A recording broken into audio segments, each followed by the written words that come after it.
A hint, maybe even one word. What's something that we need to absolutely pay attention to in this movie?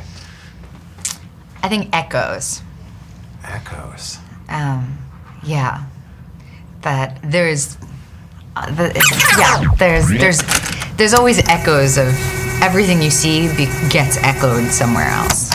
Now my mind is. I think this film is more a question than an answer. I like that.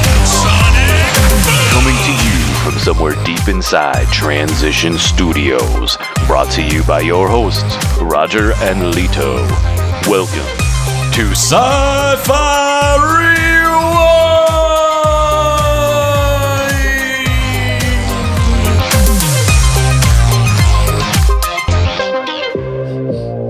We should just stop doing the show entirely. What the hell's wrong with you? I don't know. Anyways, hello. Welcome to the show. Welcome to the show, everyone. I'm Lito. I'm Roger. And together we are Sci-Fi Rewind. And today we got a very special guest with us, Joe Kowalski. Joe, I know you from, we work here at Transition. You're an editor here. CSU, fellow CSU alum, Cleveland State University. The Cleveland State University. Also, overall nice person and positive force in the office. Well, likewise. Oh my goodness, it's like so awesome to come to work and have people to just brighten your day. You know what I mean? Yeah, always we're really smiling. lucky with that. It's so cool. To anyone who doesn't work at Transition, Joe is just like always smiling. Always. Yeah. It's just like, That's so sweet. Thank you. No, for real. That's so nice. Aw. And it just helps get through the day when people are just cool and just When all the bullies come up and start trying to push Lito around, I say, stop it. That's right. So and then in your Facebook posts, I read your Facebook posts and you have these film reviews and I told you like these one sentence reviews that are like get to the point and nail the film in a sentence or two, and I'm like, whoa, this guy knows what's up, like how to do this. Like this is awesome. I need to have him on the show. And I mean we're not like we haven't really worked together. This is the first time we worked together actually, so it's pretty cool. So today we're going to be talking about Annihilation. This is the film that you want to talk about, 2018. But before we get into all that, let's learn a little bit more about you, Joe. Take it away. Yeah, as you mentioned, I went to CSU. I've done a lot of media-related stuff in the area. Used to work for one of the local news stations here in Cleveland. I did media for a sauce production plant at one point. So I was doing barbecue ads and stuff like that. Whoa, that's cool. All locally. But yeah, I also have made some of my own projects, and I make a lot of goofy, silly YouTube videos, and you can check those out at Pogie Joe, which is Pogie. So I like to. And I'll put that link in the description of the episode if that's okay with you. Yeah, by all means. Yeah. Okay, great. That's awesome. I'd appreciate. I just want to spread your work as much as I can. For everything. I'm really honored to be on the show. I think you're starting off on a real great streak here right at the beginning. Yeah, and you're coming after. You're on after. Your partner in crime. Mm-hmm. My good friend Tom. Tom, yeah, that was a good episode. To go back to what you were saying a little bit, we're on a good streak. We're talking about all these good films. I really feel like we need to start talking about bad films because eventually we keep real going. Stinker. Yeah, eventually we keep going with good films. We're just gonna run out and just go like, okay, now we got to talk about the crappy stuff. Let's talk about like I don't know, Batman Robin or something like that. That's not bad. Well, what are you talking about? Anyways, back to Joe. Joe is so you were saying that you're working commercially. Like, did that happen like right after school, or did like how did that? Because how did that happen? Yeah, actually, it was mostly during school, which made my schedule pretty hectic. I had at one point 3 jobs, and I was balancing that with school, and it was wild. No way. But I really wanted to always do this, so I made it work. But yeah, I mean, honestly, my first opportunity to do stuff locally was through an associate professor when I was at Lorraine County Community College, and they needed something for a local production that was happening, and he kind of got me into it. And for that, I'm very grateful, because through there, I kind of started looking for other opportunities in the area to be on sets, no matter what needed to be done. And I just built a lot of connections that way, and just kind of just kept at it, and here I am. Yeah, that sounds great. So my curious mind is what just always wants to know, like, how did you know you wanted to be a filmmaker or be involved with the film process or go to school for film? Or what was the spark? I think the spark for me was really DVD bonus features that like blew up right as I was like young, and this like new format was happening. Okay. And I think the first one that still sticks with me to this day was for Monsters Incorporated. Mm-hmm. That was the first DVD my family ever got. And they had a whole second disc that is just like hours and hours of like telling you everything about the story process and the animation process, and seeing, riding on scooters through Pixar Animation Studios. And from that point out, it's one of those moments I think where a lot of people have, where they realize like, oh, like there are people who make you always just think of it as a thing that happens, but no, it's like, no, there are groups of people that come together to create this thing. And ever since then, I became a fervent fan of bonus features.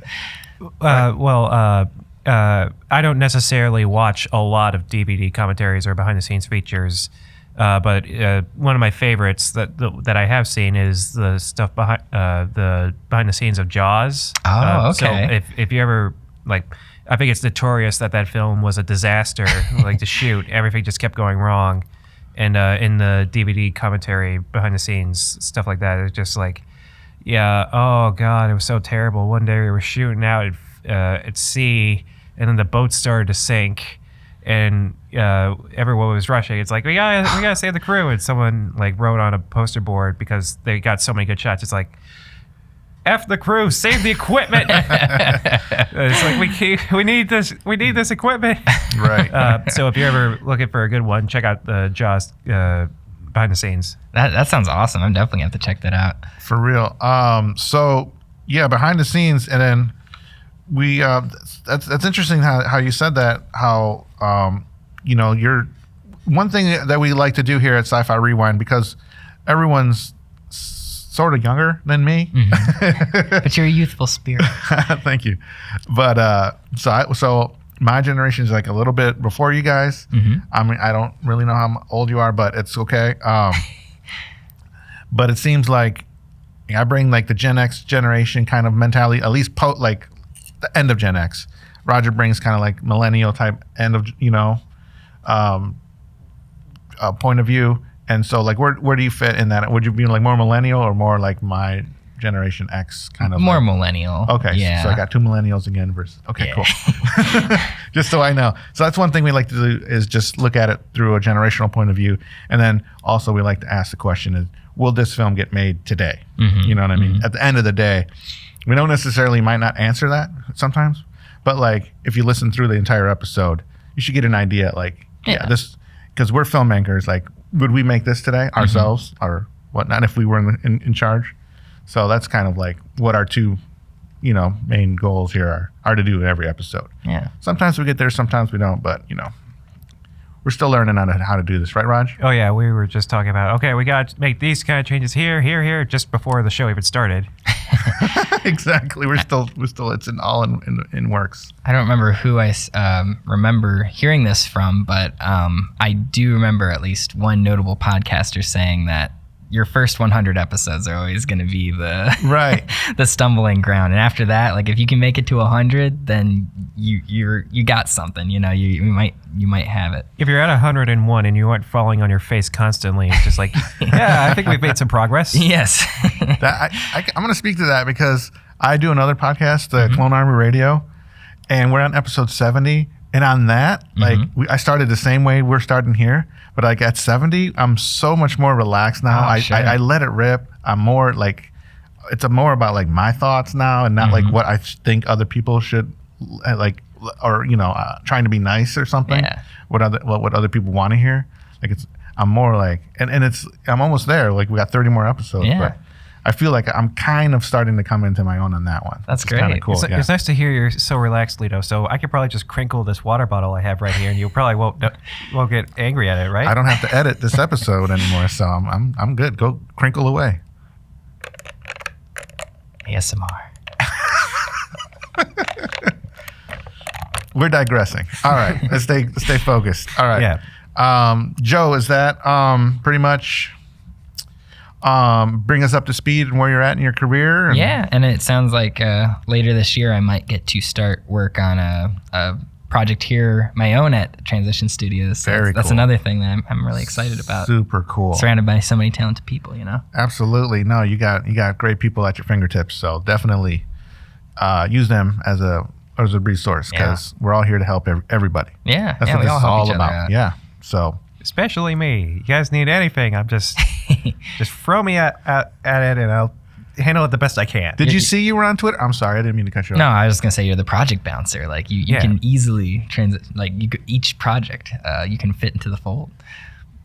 Oh, well, I'm more so just like, yeah, I could probably keep everything from collapsing. Okay, you want me to record audio? Okay, I'll try to do that. Okay, I think I did a good enough job. All right. But you were saying, Lito? I was someone on Twitter from like we were shooting a documentary over the weekend or 2 weekends ago or something, and somebody snapped a picture of you doing the audio in the poll. Oh, yeah. And they're like, they're shooting a documentary here, like, and it was like Roger in action. It was so cool. Takes a lot of upper body strength. Oh, yeah. It was one of the first times I recorded audio, and it was bad because I had a really woolly kind of sweater, and the knobs kept like ripping at my shirt, and it was just like by the end it was just like, oh god, I got all these like loose strands all over my shirt. Oh god. It's another story behind a story here, and I mean, this is how you learn. Learning experience. Never use that shirt again. Yep. Never use those kind of shirts again. So, how about that? And then Joe, final question. Okay. So, what would be your dream job to be working on as far as filmmaking? Like what's your what are you going like? What are you trying to achieve? Like, what's your main? I think I just get bored easily. So my ideal situation is to just kind of keep like working on other projects and working on my own projects and just sort of like evolving wherever like a neat opportunity comes up. So I'm very flexible when it comes to that stuff. But Okay. as long as I'm like part of something where it feels like I'm really contributing in a way that is useful to the overall vision of the project, that's what I want to be doing. Almost sounds like you're the type of guy who likes one and dones. Like, okay, I got this project done. Don't need to continue with it anymore. Just move on to the next one. Yeah, especially it's been very strange working on a docu-series for several years now. It's definitely, I've never been part of a project that long and large scale, but it's certainly like a new challenge, but eventually that will also be done one day, and I'll move on to the next thing, and it'll be exciting. Do you see yourself like landing primarily in post and editing, or do you want to be a director, or is acting your thing? I mean, at this point, I've sort of had the most professional experience with post, so that's probably where I'm likely to continue to get most of my work, but that's why I'm excited for this other project that sounds like Transition is going to let me do, because I will get a chance to flex more of my directorial and producing kind of muscles a little bit. Hey, as an editor, I have one question, and then we'll move on to the pitch, because I got an editor here. Like, well, how does like a Starbucks cup end up in a Game of Thrones scene and not get caught or something like that, or the jeans guy in Star Wars? They don't care. They wanted it done. I imagine part of it is that oftentimes when you're working on a very big production, you're working with proxy files, which are just low-res versions of the clips that get swapped in later for the full like 4K. And so I think it's perfectly possible that someone on a smaller setup with some low-res footage could miss a cup in the background. But then they missed a water bottle. Like later, they missed a water bottle. You feel like the fact that they had gone for like 7 seasons beforehand and like you get none of that, and then in this 8th season, it's like, I guess there's a coffee cup there. I don't care. Like, It's possible. yeah, I mean, you can digitally remove that. I mean, it's not. you could have. Yeah, and there's And you so think many if eyes. the editor didn't catch it, that maybe the colorist would, because it might pop out even more when it's colored than if it's just flat footage. I mean, every frame is scrutinized through the entire process. So many eyes have to like see that, and how does it fall through the craps? It's craps. I said craps. We don't have to beat Fall through the cracks. Thank you. I will say one thing I love about any work of art is that it is never going to be perfect. No matter what you do, there is no such thing as 100% perfection. Is it because we're human? It's for humans. That reminds us, those little tiny flaws and errors that pop up. It's like, that just makes it more human to me. Every episode beforehand, we've noted flaws. I love The Thing with all my heart, but I do note, there's probably some bad stop motion right there. Right. But there's always just going to be one or two flaws that you notice, or several. But just depends on how much the film resonates with you, I guess. Yeah. Okay. No more final questions on that, Joe. Are you ready? I think so. Roger, are you ready? Yeah, I'm good. All right, I'd like to set the scene. Roger and I are about to, have a meeting and about a film that we're greenlighting, right? Right. And you're in the office, and I try to get your attention. Right. I just saw Joe here. We were in the elevator together, and he just hit me with the crazy idea. So. And I have this manila envelope in my hands, and I'm shuffling a bunch of papers. And hey, Lito, hey, I actually got a pitch for you, man. All right, and then here we go.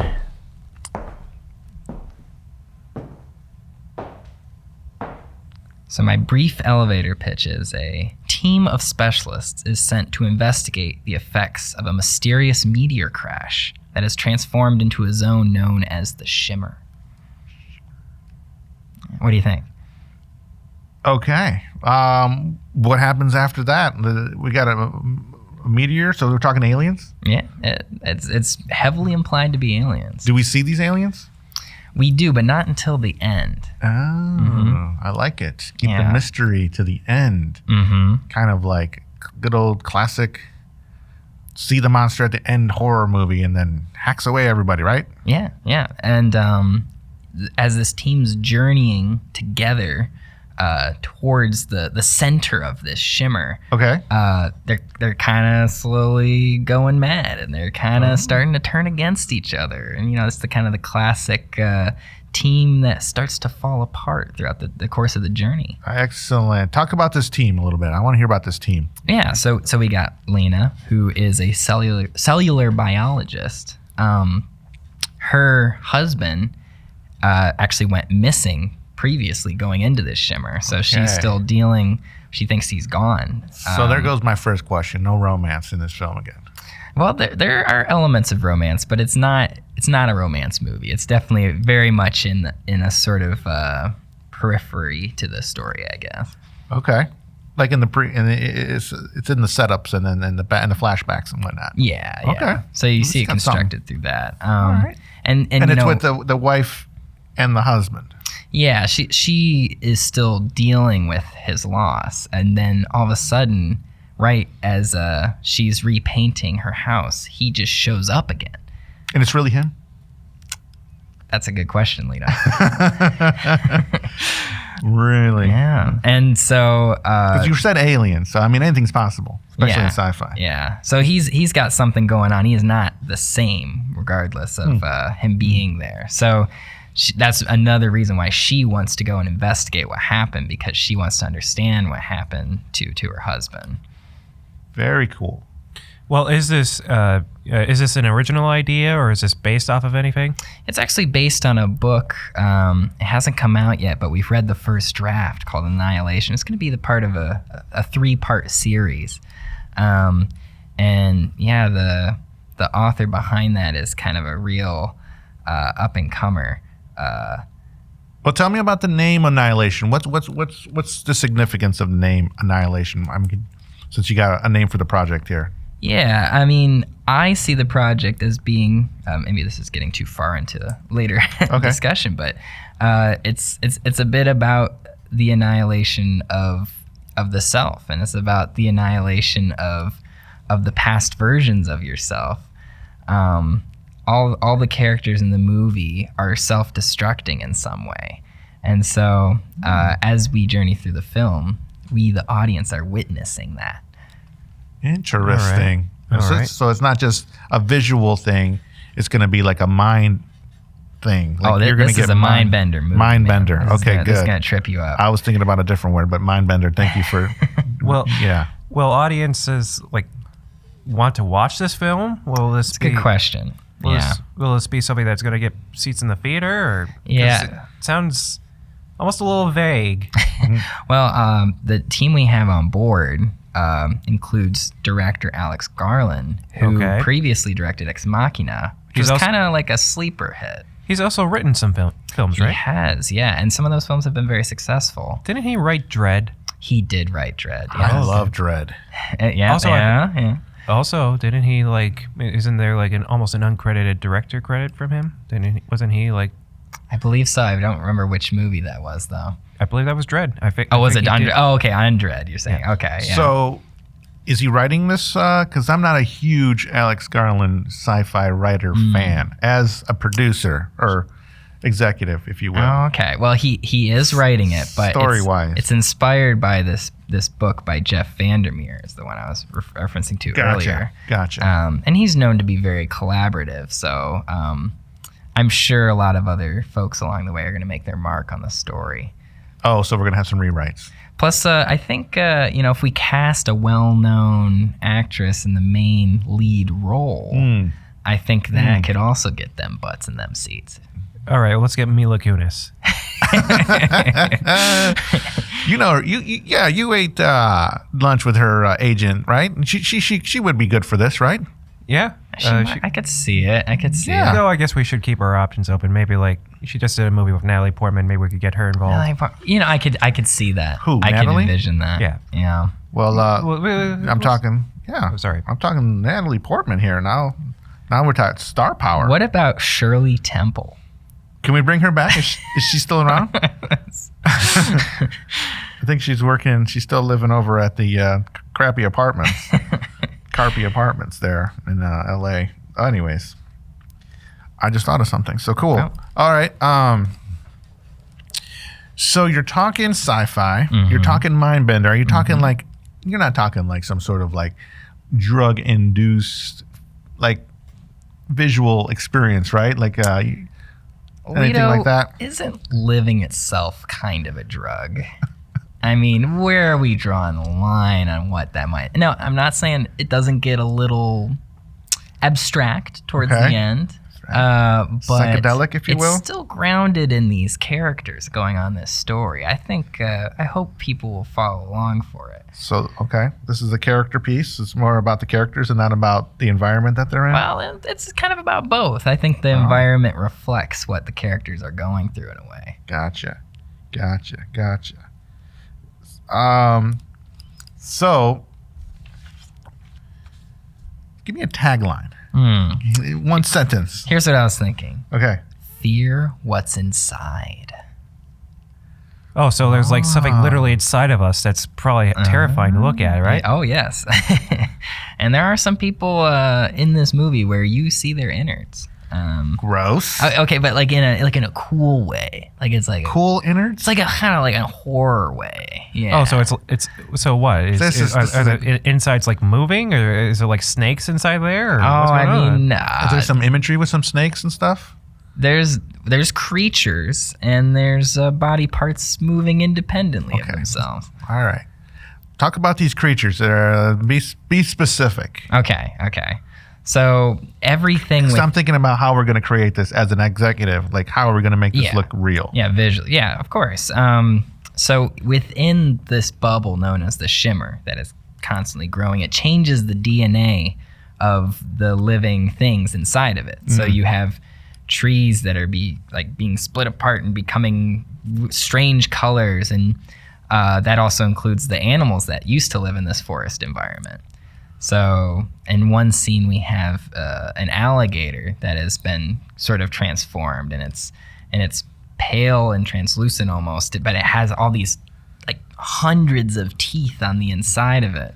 Terrifying. Yes. Reminds me of Lake Placid. Yeah. And not to mention, perhaps at one pivotal scene, we have what was probably a bear at one point, but is now morphed into this being with skulls popping out of it and can imitate the sounds of the things that it kills. How can it do that? Well, Sounds like a large sound design file here. yeah. I mean, I think we could get really creative with the sound design, though. I think we could really, really creep people out a little bit. We're going to need top of the line people on this one. This is pretty expensive. Sounds pretty expensive. Sounds like we're really gonna need to work with a CGI budget here. Yeah, we're talking Natalie Portman. Mm-hmm. We're talking sound design. We're talking visual effects. Mm-hmm. It's funny. I was thinking Alex Garland. probably we could do this within a $40 to $55 million range. Interesting. I really think I we was can in the work it. 100 million. So Yeah, now no. you got half of my. Okay. Yeah. All Yeah, right. All right. If you can keep the budget down that low, Sure, this yeah. might turn a profit. Yeah, and we get some well-known actors there. They just give like these great performances. Yeah, this could potentially go all right. Well, not to mention, I mean, I think we could do a lot of like practical stuff, so we wouldn't have to inflate the CGI budget, perhaps as much as you think. Now you're talking my language. How much do you think would have to be shot in a certain area, and how much do you think would have to be shot on set? I think we could do a lot of it exterior. There's some very notable sections where we would want a lot more control, so we'll have to do some interior stuff. But I actually have this, this sounds crazy, but Crazy is my middle name. Lito Crazy. for Caraballo. not that much money, there's this area in England, and I think we could convincingly make it look swamp-like enough to really sell this sort of strange world that these characters are in.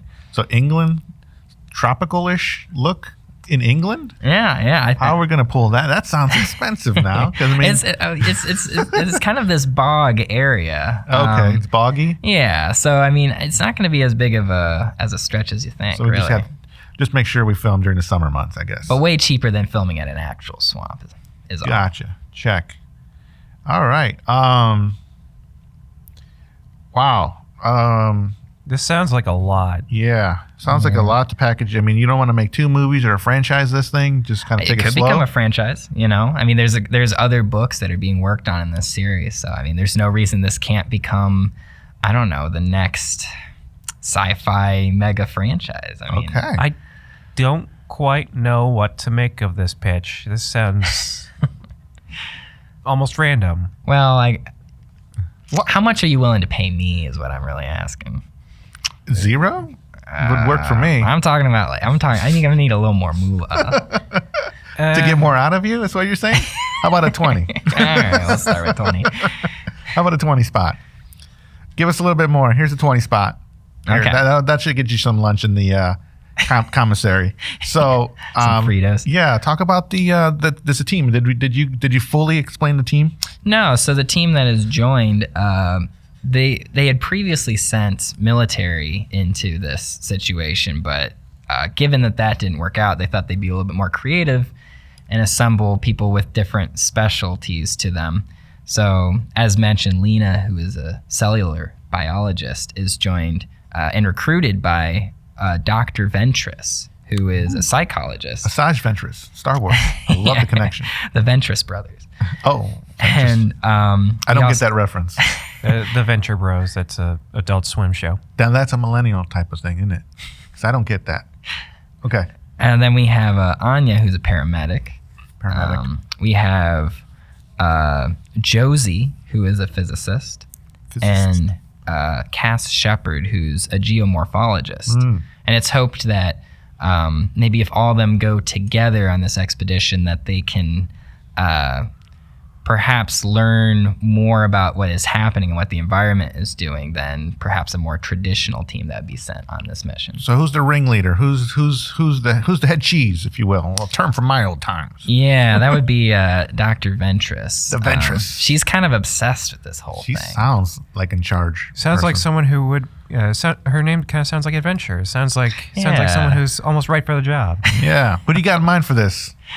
Casting wise? Yeah, because I just saw this great movie. I'll tell you what. Oh, yeah. Hateful Eight. Yeah. And I'm blown away. Wait, let me guess. Yeah. Jennifer Jason Leigh. Is that what? Absolutely. How did you know? You said Hateful Eight, and she just popped out at me. I know. Isn't and- it just like pop up out of nowhere? Like, Oh, she's just gonna steal the show every single scene she's in. She's gonna give such a great performance. Daisy Doppelgoo? Is that her? How you say it? I don't even know how to say it, but a Daisy, the Doppelgoo gang. I was like blown away. I mean, her career's resurrected. She came out of the blue as Quentin Tarantino does, brings people out of nowhere, and she's a real character actor. It's like she really just I think would bring sort of the unsettling vibe that we need for this film. she's such a unique voice too. I mean, it would cut through, and it would totally drive the opening scenes, I think. In my mind, I'm not. This is your project, but I'm just playing in your sandbox. Sure. So, This elevator is really taking a long time to get up to that top floor. oh no, you're in our office. Oh, okay. Yeah. Sorry. We met in the elevator, and I brought you okay. to our office. Yeah. So, in my mind, you can put some good people to work here. You're not asking for much. in my head. And get this. What's up? I think I have connections to get the person I'm thinking of for the husband. Does the two words Star Wars ring a bell to anybody? Oh. Who do you think I'm talking about? Mark Hamill. Well, okay, someone younger. I'm sorry. Then you're probably talking about the guy who plays. Which one is it? Finn? Finn, yeah. Yeah, No, Finn. no, I mean, he's 'cause great. He's Diverse great. cast. I love this. I love where you're going with Uh-huh. this. What's his name? I forgot his name, but that's fine. Finn. We're going to get the Finner. I was actually thinking Oscar Isaac. Oh, right. Eh. Yeah. He's a real hottie. He's no Mark Hamill. No, he's not really. Or Harrison Ford, by that matter. No, but I think Or even Max von Sydow. He's got the curly hair, I guess. you actually How does convinced me. I think we're gonna get Max von Sydow to play the husband in this film. He's got that like youth appeal, really. How does we're gonna have to run the numbers, and how does he score with women? He scores very high with women. Okay, I meant Isaac Isaacs or whatever. How do you say his name? Oscar Isaac. Oscar Isaac. How does he score with the female? He With the he probably sells all right. Okay. Nothing like Max von Sydow. All right. Well, the reason I bring up Oscar is because he has previously worked with Alex Garland. In what? In the aforementioned Ex Machina. Ooh. So, and he Not my sounds favorite film. more than willing to jump on board this project as well. Oscar Isaacs. Poe. Yes, Poe Dameron. Poe Dameron, the new Han Solo. Not John Boyega. I'm sorry. John But Boyega. We'd love to work with him at some point too. Yeah, I definitely want to give that guy more work. I don't think he got to do as much as he should have gotten to do. But Oscar, of course. I don't know. I'm lukewarm on that one. I don't think it's a major. But there's this movie called Dune that's coming out in a few years. Dune. It might even be bigger than this sci-fi movie. And that's we saying don't something want because this is that. going to be the biggest sci-fi movie ever. This one here? Yes, I Well, yeah. really believe it. Well, you got the top two guys in sci-fi. You got Leto and Roger. Leto and Roger Films, which is the biggest sci-fi producer of movies, content, whatnot.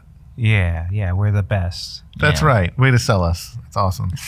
I'm just telling you, this might be a great time because this movie Dune is absolutely 100% going to come out in the year 2020. We have a very firm theatrical release date set. You got and- that set in stone? Yeah, it's Yeah, set in that's- stone. Nothing could change it. Nothing's gonna go wrong. No. And I'm just saying, this movie's going to be big. Get in on Oscar Isaac while you All still right. can. That's like, what, 3 years away from us, pretty much? If only there was a camera here and we could all just look to camera. Anywho, I'm super hungry, so I'm ready for lunch, but he can't get out of our office till we give him a yes or a no. Can I get your leftovers? Money's been tight these days in the industry. Well, I gave you the 20. Yeah, I know. And you want my leftovers. I was gonna use that for dinner. All right. I'm having tacos, so like if anything falls on the wrapper. I would love that. Okay. That works. Yeah, sure. I'll have my assistant send it over to you. Thank you. If I'm being honest with pitch, no. I have to say, because it's such a low budget that you're asking for, and you're talking about high budget sci-fi film and half a budget that I would think, I have to say yes. I got to see where this goes. We'll have to debate this later at a different time. At lunch. Yes. Yes.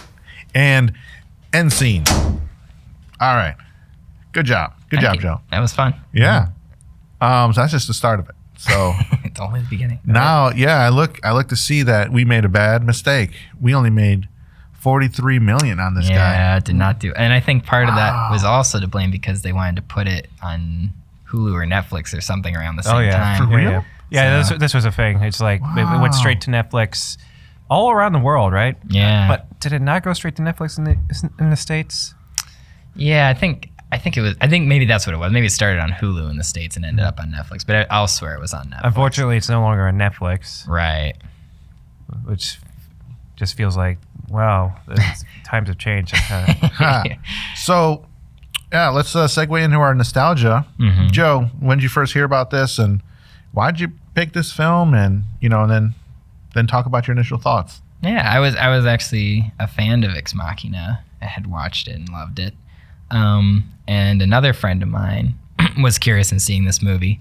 So we went, it was a couple months into the release. So it already wasn't doing amazing in theaters, but I think we had the whole theater to ourselves. If not, maybe there was maybe one or two other folks there. But yeah, not a big showing. My friend and I didn't really know what to expect. We hadn't really read much, or I think we saw a trailer or two or something. And sometimes those experiences are some of the best ones where you really don't know what you're getting into going into it. And we found it really rewarding. I mean, especially that whole last 30 minutes with the sound surrounding you in a theater setting was Right. really unforgettable. So I have a really fond memories of seeing that with my friend. Okay. And what do you think of the film itself? What are your, as we get into it, what's, talking the story or the sound was excellent? Is that what you're saying? Yeah, I mean, Experience.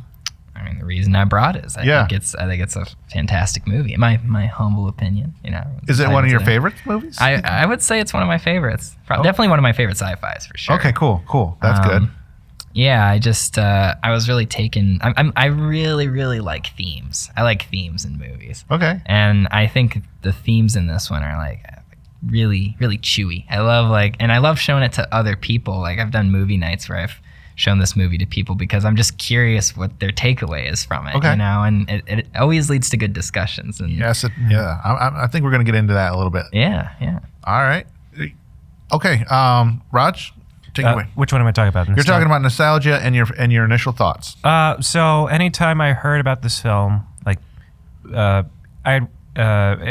like, oh, it's one of the most underrated. It's a disaster. This movie bombed when it did. Some other people have been throwing out mixed opinions and whatnot. I never really had any love for I never had enough energy to go and watch this film. And so it was just oh, that movie exists. I've heard a wide variety of things, and so it's oh, we're gonna talk about Annihilation. I go okay. I had seen Ex Machina before for one of my classes back at Ball and Wallace, and it's just this Ex Machina movie was good. I enjoyed this, and so this was oh, okay, I'll finally get to see what all the hubbub is about, and form my own opinion. Can I move on to initial impressions? Sure, absolutely. So, I'm one quick question. Was this the first time you saw Annihilation then? Yeah, it was. I Wow. mean, I know. I might have missed that. I'm sorry. I'd kind of known the plot every Okay. now and then. I'm but I never never really fully grasped to me. I mean, I had known beforehand. Oh, there's a bear, and it's just that's what I think a lot of people talk about. And it's like, Yeah. oh, there's this weird the alien stuff is changing the environment and things like that. Initial impressions are mixed. I like technical aspects of the film. I like the look of it. Some of the CGI is meh, but there's like also the bear that looks clearly CGI to me, but it's just like so awesome that I don't care. There's the performances are bland. I thought Jennifer Jason Leigh is unnaturally bland to the point where it's like, you hear about how she has cancer and everything, and you're supposed to give off this impression that she's like defeated or something, but it's just like almost I don't buy it. I just kind of look at her and I go like, she's just like unnaturally like wooden to the point where it just doesn't feel right. And it maybe it would be more appropriate if it were like happening in the Shimmer or something. Maybe it's just like you're losing more touch with your humanity or something. Something about it just doesn't work for me. Natalie Portman is I'll give it this. She has scenes where she's like acting and it's just like, okay, yeah, that feels right. Then it's just like gone. What was it? Oscar Isaac, like his character is like, I could buy that. I could buy that he's bland, but the one actress who I thought was really good in the film is what was her name? Gina Rodriguez as Anya. She was like, oh, she's doing all the, she's like, emoting and things like that. I'm actually kind of getting connected. I don't know if I quite believe her freak out at the end. It just feels like, oh, we need to have a tension scene here. But maybe if I just go look back at it a little bit, it would maybe make more sense. But it's just kind of like, okay, now it's time for this tense scene with the bear. We don't know quite how to transition into that. Okay, she went crazy. But, it's like you seeing your fingerprints and whatnot moving around and everything. That is probably going to be unsettling. This movie definitely has a Lovecraftian cosmic horror feel to it. Yeah. And, I almost can't fault the movie for not making a lot of sense, but, I also described The Thing as one of the greatest Lovecraftian cosmic horror movies ever made, and everyone just felt like natural and real. Everyone reacted in a way that I felt was appropriate. And here it's just like there are times where it's like everyone's not reacting in a way, and it feels a little. Because also with this film, it follows a lot of like Lovecraft's tropes. It's like the unreliable narrator. Undescribable like horrors and things like that. It's just like you can't quite explain it. Just environments that are so weird. Just and it follows that kind of format, but here it's just like it's almost hard. I know that people say that this film is like a take your own interpretation to it, and this might take repeat viewings to appreciate, but right now I'm just kind of like. I'm mixed overall. Okay. Oh, great. Thanks for all that, Raj. Yeah, I mean, you gave me more to think about than I had, so I'm glad. The Lovecraft stuff, you bring that up quite a bit, and I need to do my homework. And be on the same page as you, because that's a whole nother level. Just prepare for a lot of racism. Okay.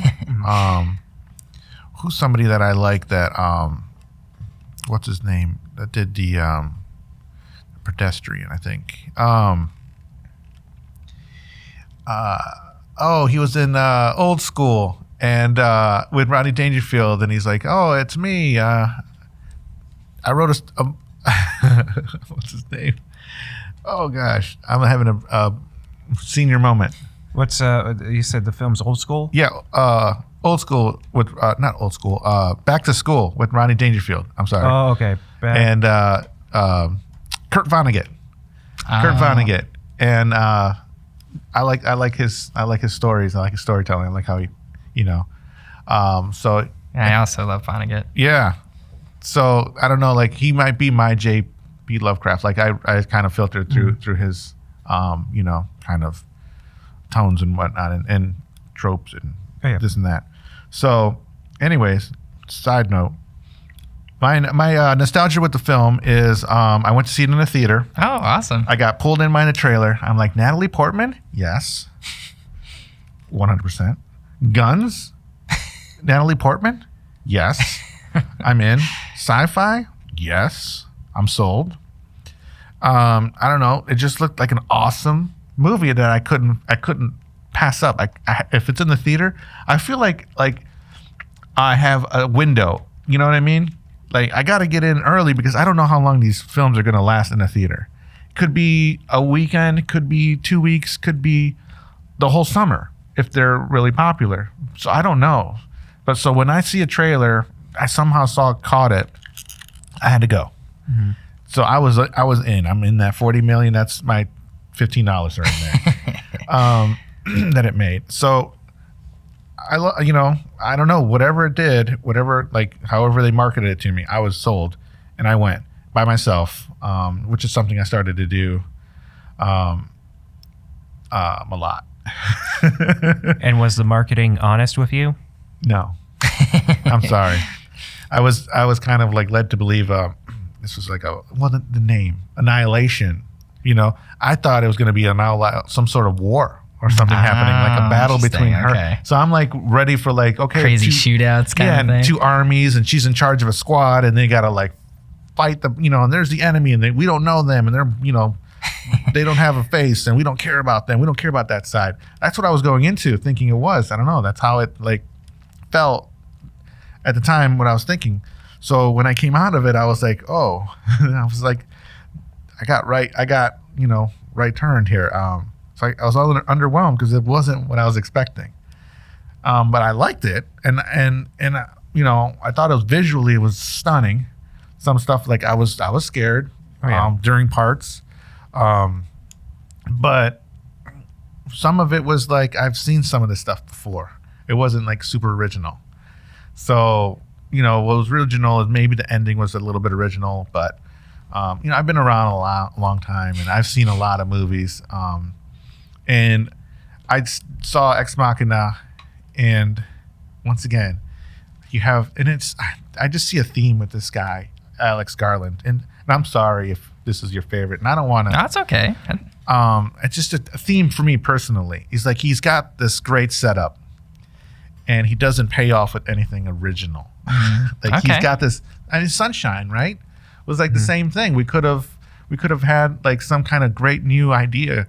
But no, it's a monster film at the end of the day, and it's a slasher. There's a monster guy that's the main, problem at the end. And so, out of curiosity, did you watch the movie again before this podcast? A little bit. Okay. So yeah, I watched the movie before, and I was like, okay, I'm watching it for the first time.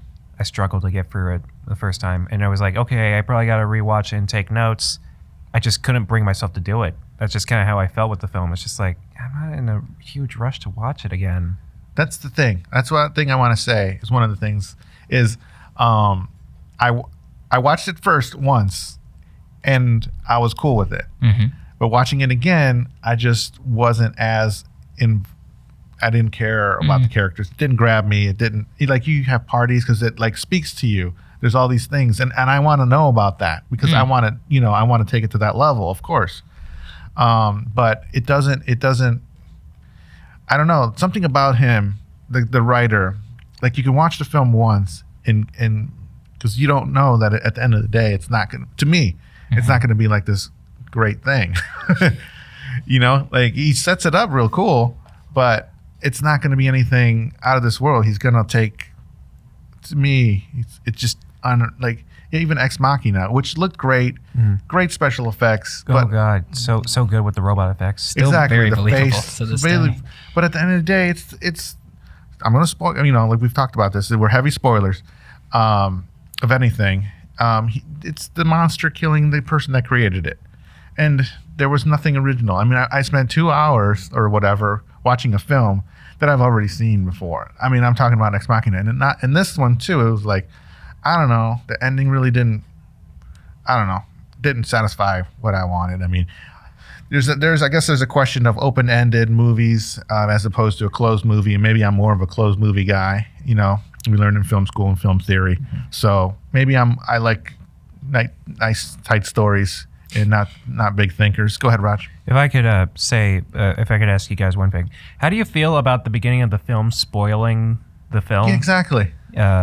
Just like saying, "Oh yeah, all these people died. I don't know what happened to these people," but it's just like, yeah, just they're gone. I would have liked the Life of Pi kind of like narration style, you know. Where, It's not even like bad narration or anything. I mean, it's not bad to have like narration in this kind of stuff, but it's just like maybe don't ask the question. well, at It's least like, keep the mystery. Yeah. You know, because I mean, what else do you got? I mean, you know, everyone's gonna die and she lives. you can maybe make the assumption that she's the last one left, but it's just like it really just goes like, oh, okay, they're all dead.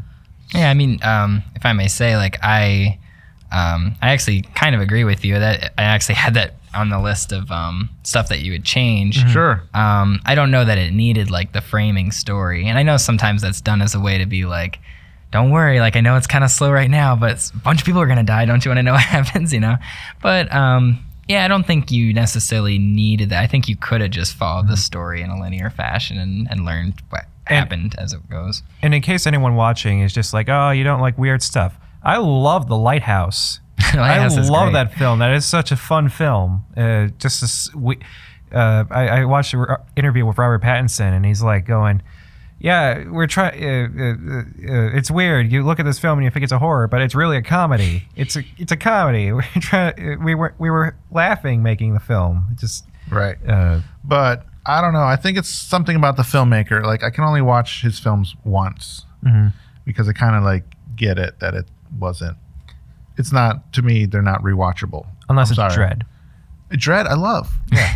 Okay, so that one's the Like the the exception. anomaly. Yeah, I love Dread, and I'll probably rewatch that one. I don't know, something about that one that he got right with me, but these other ones don't really speak to me too much. But I love the film, and I loved, you know, like I said, the visuals and everything got me, and the story. Oh, and then the thing I really love, and I don't know if I'm going to step on your I don't want to steal your thunder. I don't know.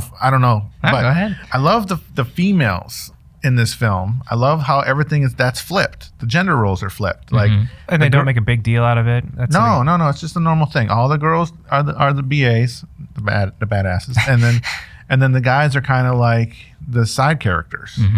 I love how this movie took that approach. I thought that was a bold choice, and I applaud that. And I think that in the movie theater, I'm like, yes, that's cool. That's different. I like that, but that they didn't really. They kind of did because she was the one who did the. She had the affair. He's the one who had to watch Right. it. And I mean, all of the females are in charge. They're the ones with the guns. They're the ones taking the risks. They're the ones saving each other. They're the ones, you know, in control of the movie. And I thought that was awesome. Yeah. I really did. Yeah. Not that, you know, not that, I don't know. I thought it was cool. I love strong female characters. All right. Like Firefly with the pilot. Yeah. I mean, that's, you know, I love Ray, and, you know, she's a little, I know, Llama, was it the Sue, right? Yeah, Mary Sue. Mary Sue. That's. But there's some stuff about her that I think is cool. First film was when she was at her best. Right. Exactly. That's what I was talking about. Mainly. Yeah, something I will praise about the film is that Princess it's, Leia. It's original. This film is like it's its own thing. You don't like need to rely on other sequels or things like that. It's a one and done, and I actually kind of appreciate that. Just like, okay, we threw out this weird idea out there. It didn't stick. It has its audience. I don't take issue that this film exists. Like I don't know, 2011, The Thing. I take issue with that film Yeah, existing. Tom passed that on that you had a particular umbrage for that one. Oh, I hate it. So, I love the shot of the mouth, like from inside the mouth, and she's like scraping the little like, you know, stuff, and I thought that was cool. I was hoping that the mouth would fall in someone's hands. Well, she was like, holding it oh god. Yeah, but she was like struggling to hold it open. I don't know. So I thought that was cool, the alligator, and then Oscar Isaac. It's too bad but he's for me, he's typecast. I can't see him other than Poe. Like, it's tough to see him in other things and be like, oh yeah, I'm going to take you seriously as a different character. I gotta It's watch. hard for me, man. It's hard. I gotta watch Inside Llewyn Davis. Is that? Yeah, I really like that one too. I think he gives a good performance in that. Sorry if you were saying anything else. Well, I think we're going to move on to the interpretation. So we can start with you, Joe. Let's get into what you think the filmmakers were talking about in this film, Annihilation. Yeah. So I guess first off, I think over time I've grown to appreciate movies from less and less of a completely literal standpoint. I think when I was younger, like a teenager, I'd always try to be like, that plot thing there doesn't work with that plot. It was fun to pick apart stuff. And now I think because I like themes and I like characters and stuff like that, I think I'm more forgiving perhaps. Maybe that's another reason I like this movie more. Because I do like an open-ended ending. So that's just fundamentally something different about how we approach movies, And, but for me, the way I kind of read into it was about how people handle radical changes in their life. Oh yeah. And about kind of what I was saying before about the self-destruction of falling into those changes. And that's why I think the acting personally works for me. And I actually really like Jennifer Jason Leigh's performance.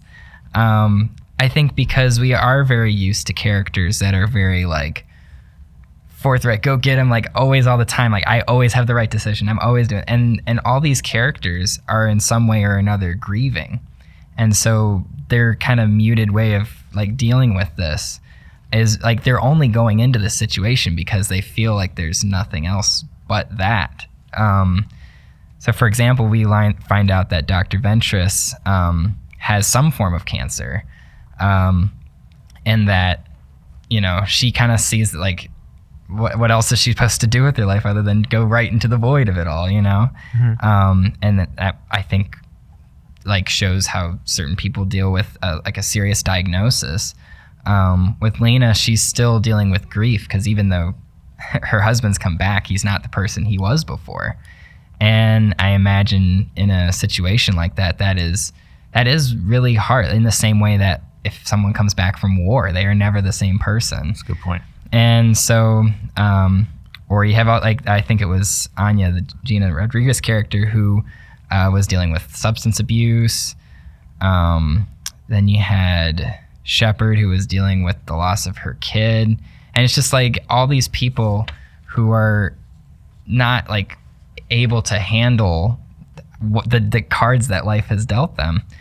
Tessa Thompson's character was cutting herself, not because she wanted to die, it's just because she wanted to feel alive. Right, and that's why I think it's interesting that her character is probably the bravest in facing that change. She's the one who just gives herself entirely to it and becomes one with the change, she becomes the plants. But I think what I love too from that aspect of the movie is that I think in a lot of alien stories, we are always imparting a good or bad kind of connotation to the alien. So how many times have we seen movies where the aliens are the bad guys and undeniably the bad guys? They want to take over the world. They want to destroy humanity. Or how many times do we see aliens that are unapologetically the good guy, like E.T. You have a character where you're you are our hero of the story. We want you to get home.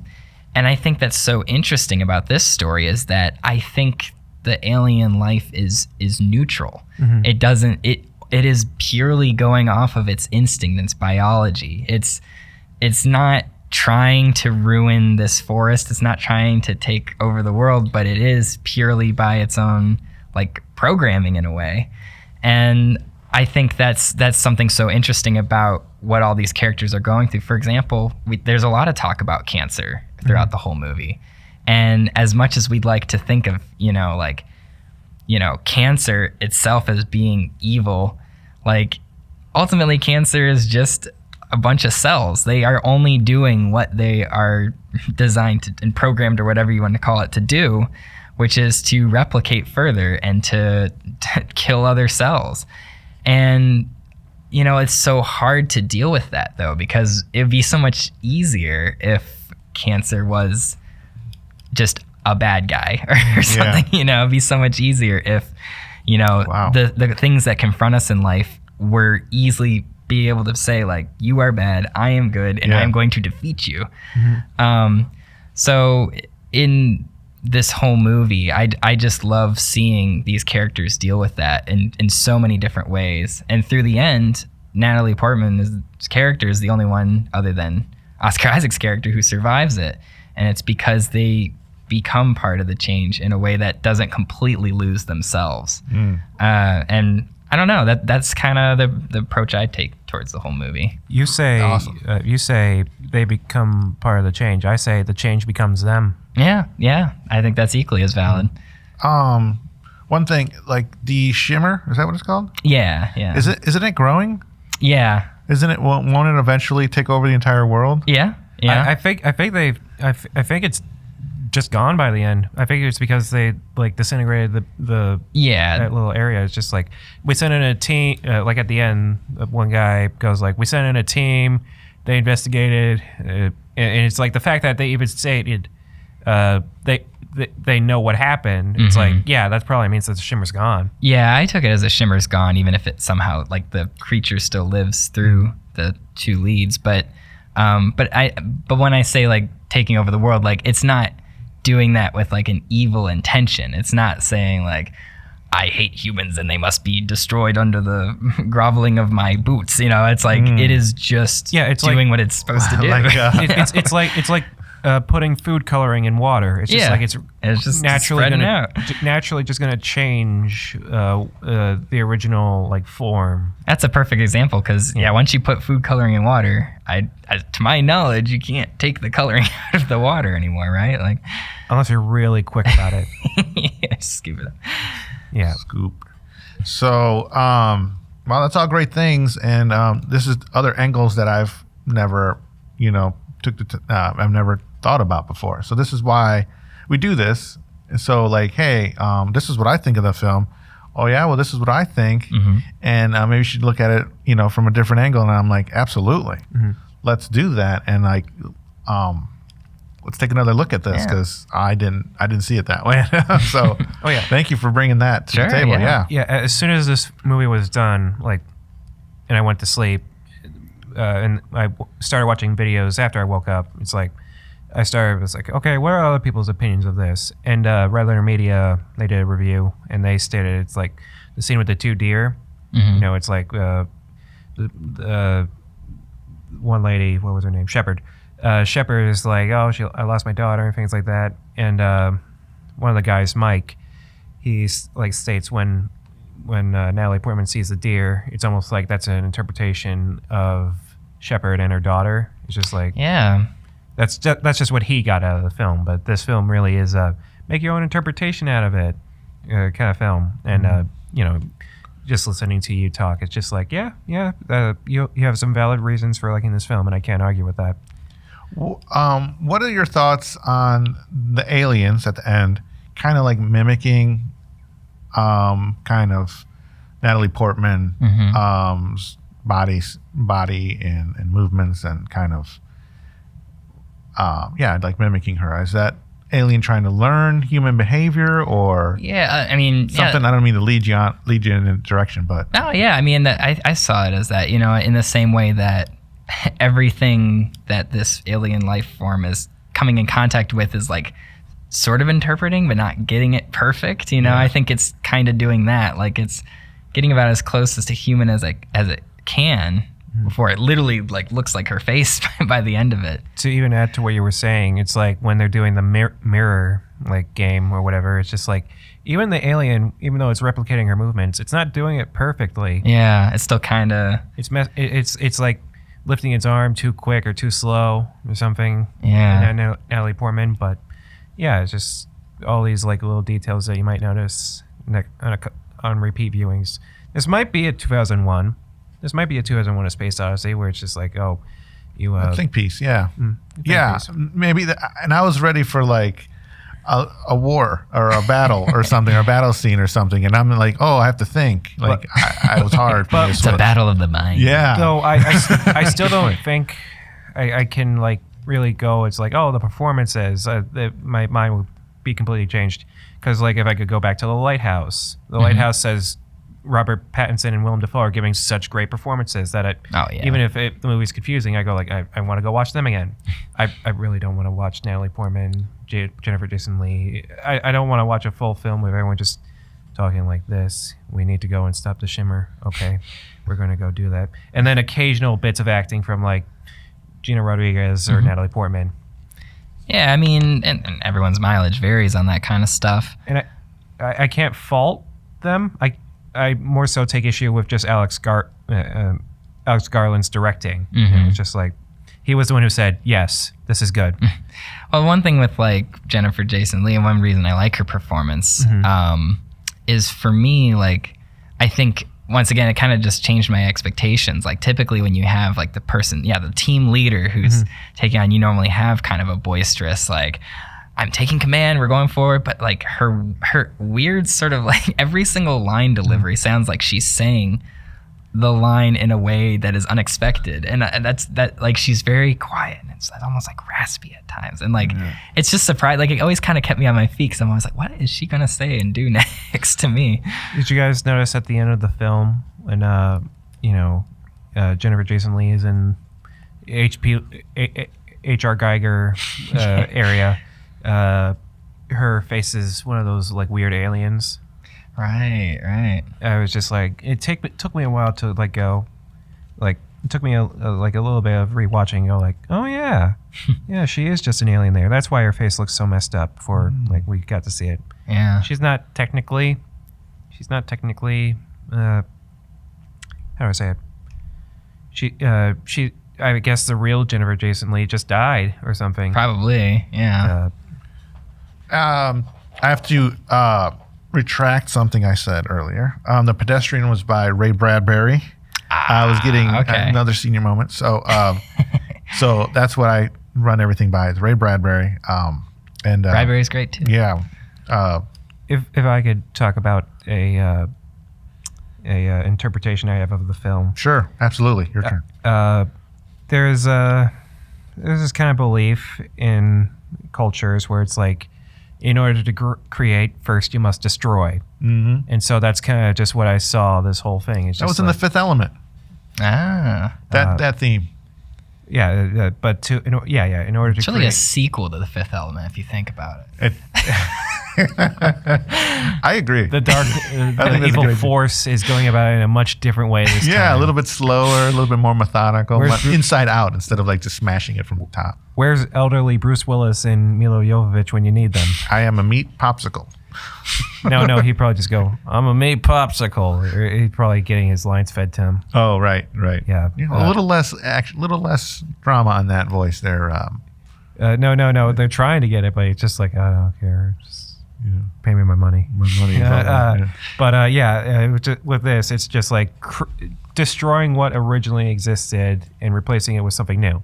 Kind of like with Natalie Portman and Oscar Isaac's character. It's just like the old characters are probably dead and it's replaced with these new ones. And almost kind of reminds me of Adam and Eve in a way. Oh, cool. And the Garden of Adam and Eve, sure. That's cool. Yeah, where it's just good. like it's like this alien forces new version. It's like combination of what the alien is combined with the new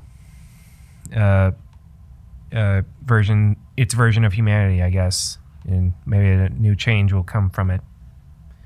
But that's essentially all I got. You added so much more, but that's all I think I contribute. Lito, do you have anything? Yeah, I do. I think mutation is a big theme in this. Like you said, it's just doing what it's doing. You kind of explained it to the T.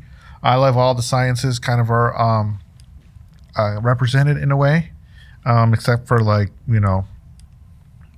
science for like spaceships and stuff. But the biology kind of is in there, and cellular is represented. in how everything mutates and how everything's evolving. You know what I mean? And maybe this is the next evolution. We must start mixing with things in the universe, and we become this whole new species. You know, and this is basically what you're saying. You know, our species taking the next steps and being part of this cosmic melting pot that we're all in. You know, we're not just our own little thing. You know, we're everything. And I don't know, maybe that's what they're talking to. I think female empowerment, as I spoke before, I think this is definitely pro females being just as capable and not taking it overboard like 2016 Ghostbusters, where they're constantly just like going, "Oh, we're so much better," or anything like that. It's just like, no, they're about equal. Yeah, they're we're equal, exactly, equal. That's a good point. And that's basically all I have for my interpretation is, the recap. Mutations is just part of life, and it's the next steps. And we're scared. And that's scary, but because it's different than what we were thinking of now, and who knows how we'll survive it all. But life will go on, unfortunately. Despite us. I know we like to hold on to our. We like to hold on to, and we think that we're the most important thing in this universe, but there's a whole, cosmic sauce happening, and we're just part of that whole cog. And change isn't necessarily bad. It's just like Tessa Thompson's character. She just kind of embraces it, but it's not even like you go into this place and you're like dying. Yeah. It's just kind of like, you're breathing. You might be changing a little bit, but you don't realize it at first. Does the place like kind of use you as kind of what it does?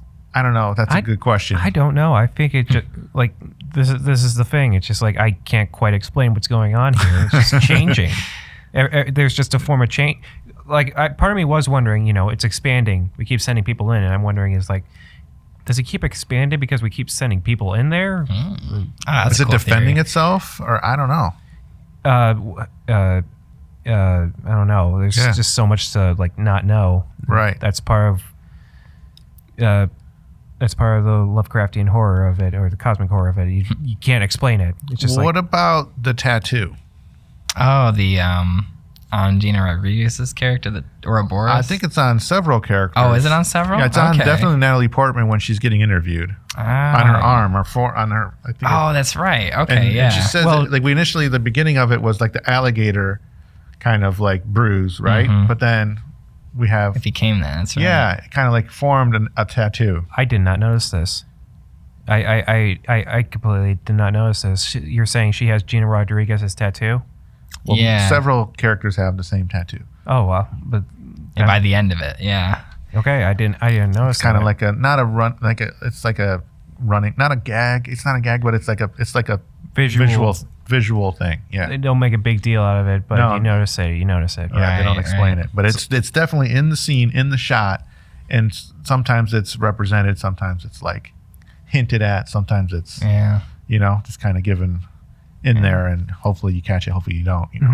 Filmmakers are pretty crafty, and they, but it's like you said. I think it has to do with it keeps going. Life keeps on going. Right. Life finds a way. It just keeps happening. Life feeds on life.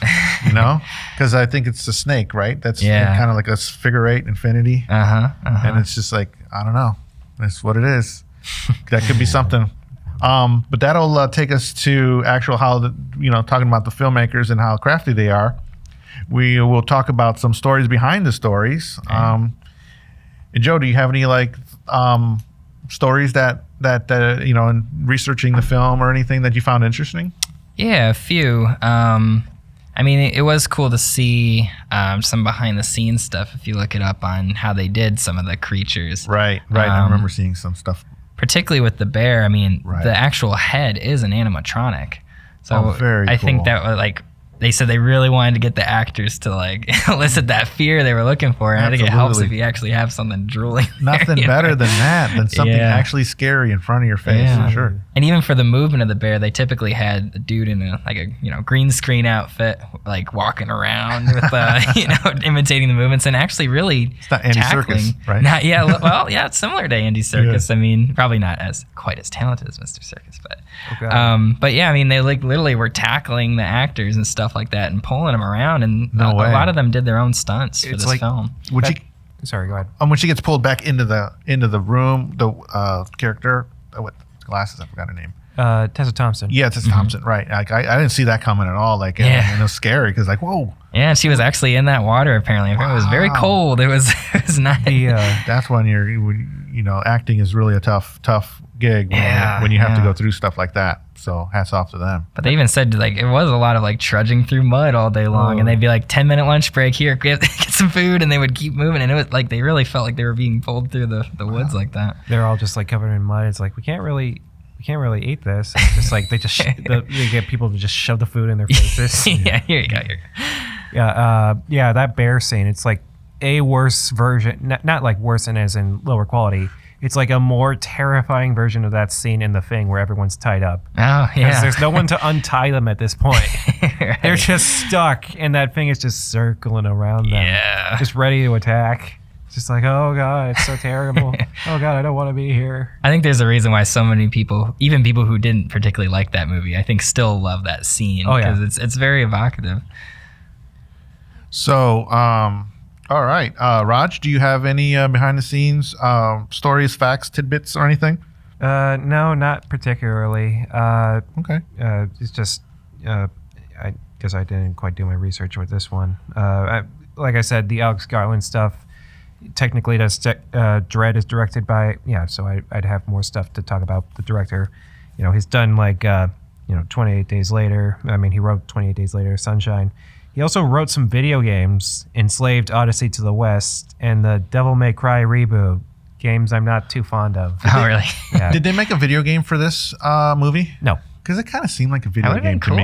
Yeah. To me, it's like, that's what I was watching. I'm like, oh, this could be a cool video game, story, third person with the gun. Yeah. Pop, pop, pop, pop, alligator, pop, pop, pop, pop, pop, pop. And then, pop, pop, pop, pop, little things, and I don't know, little plants that come at me. Pop, pop, pop, pop. You know what I mean? But yeah, with Dread, he's like, you hear stuff behind the scenes, and apparently he was doing more directing than the actual director. It's like it was more so his vision. Interesting. And so he was like an uncredited director. I did read that he likes to film sequentially a lot, which is not, you don't always get the wiggle room to actually film a story in order. Oh, really? But he really likes to feel like the people involved are going on this expedition and too. move forward and are using true actions as they move forward. Yeah. Oh, that's smart. That's pretty cool. I always thought, when I didn't know about filmmaking, I thought that's how they did it. I think a lot of people do. Yeah. But no, you probably but the way you kind of do it is just like you have access to the set, or you film all the scenes at this one set, or a character, or an actor. It's Right. the actor's schedule probably a lot too. Oh, which determines a lot. And I heard it was also very difficult trying to schedule everybody. And actually, even with Oscar Isaac, he was filming Last Jedi at the same time, and if they hadn't worked stuff out with that team, he wouldn't have even been available because there's such a smaller production compared to something like that. Well, compared to Last Jedi, I feel like it's just easy to, it's like, oh, okay, I'm here. Okay, I'm recording this one scene at the house. Okay, now I'm at the research center. Yeah, okay, he described it almost more like it was kind of freeing because it was almost like being in a performance art piece or something like that. Very, very indie film-ish. Right. Wow. Compared to a big Disney, all-out Star Wars franchise film. And even, I guess, Gina Rodriguez, she's the star of that show, Jane the Virgin. And so they had to work out her schedule. You have that team all together for a big portion of the movie. They must have really taken some planning to make that happen. Well, let's hurry up and kill these people so they can go back to work in the other films. Yeah, right. That's what I'd be thinking. It's costing me a fortune.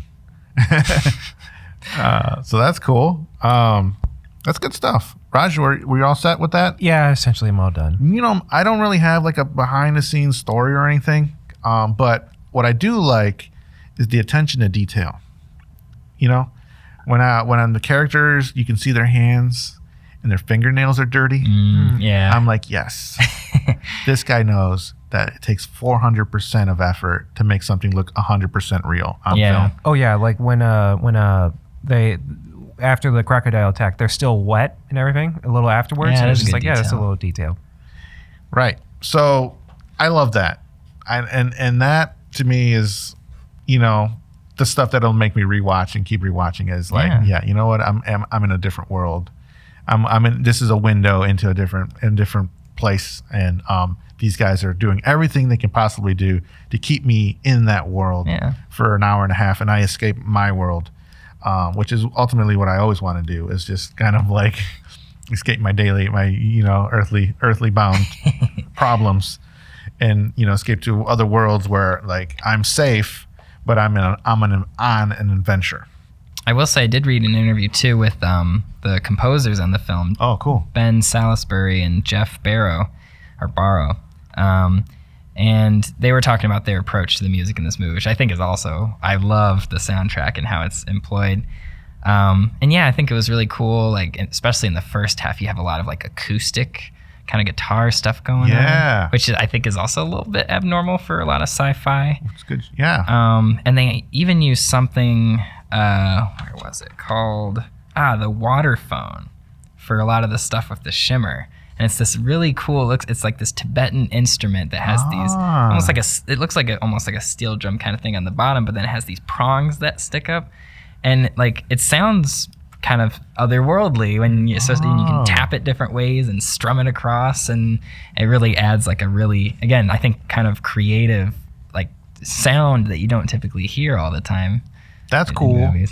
All these different attentions to all these different parts of the movie are, to me, say we have to do something extra on this part, just for just to make it, you know, interesting and everything. Mm-hmm. There was this one sound that might have been a compliment to the filmmakers. Did anyone notice there was this one like song? It was playing when she was looking around looking for when Natalie Portman was looking for Shepard. There was this one song that sounds like a song you'd play in a Western film. Okay. I don't know. It just kind of sounded like that sounds like something you'd hear in a Western, or maybe like a crime film down south where there's no law or something. That's just what it kind of felt to me, and it felt like almost a lawless world where it's like there's no rules or something. Got kind of that like southern bayou sound of. And there's a Crosby, Stills and Nash song played when Oscar Isaac's character comes home. That's called "Helplessly Hoping," and I was just reading the lyrics to that a little bit too. And I feel like that the lyrics they chose and the moment they chose to frame it as very relevant, including the lyrics. They are one person. They are two alone. They are three together. They are for each other. Ooh. And I think it also like asks a lot of questions about like what they are now and what it means to be in a relationship where people change too, you know? Wow. That was awesome. Thank you. That's cool. All right. So now that leads us to kind of my favorite part, which I'm going to do a poll one of these days. Like, if you've listened to us, what's your favorite segment? And then I have to pick this one because this is where we can get our hands dirty. I'm like, oh, we're so smart. We can do, you know what I mean? We're not. We're better than them. Yeah, no, yeah. Alex Garland, on record, is probably a 10,001 way better writer than I'll ever be in my life, and, you know, anybody who comes after me. So, yeah, I got no right, you know, saying anything about it. We're all just people, you know, we all have different tastes. But I put down my, I don't know, $15, $20, and like I do have a voice. So I think, you know, whatever. Yeah. So how would you make this film better, Joe? Well, I did mention before about like kind of the framing story where they're kind of questioning her. I think it's fine. I think it does kind of help guide the audience a little bit more, perhaps, but I don't know how necessary it is. I mean, you know, Benedict Wong does a fine job with that character, but it's not, you know, essential, I would say, to the story for me. And there are like maybe just like little moments of dialogue that I feel like could have been tweaked here and there, maybe to make them more realistic or grounded. Like, yeah, definitely. Like, I mean, there's always a balance, I think, in movies between something that like just sounds really good and maybe something that someone would actually say.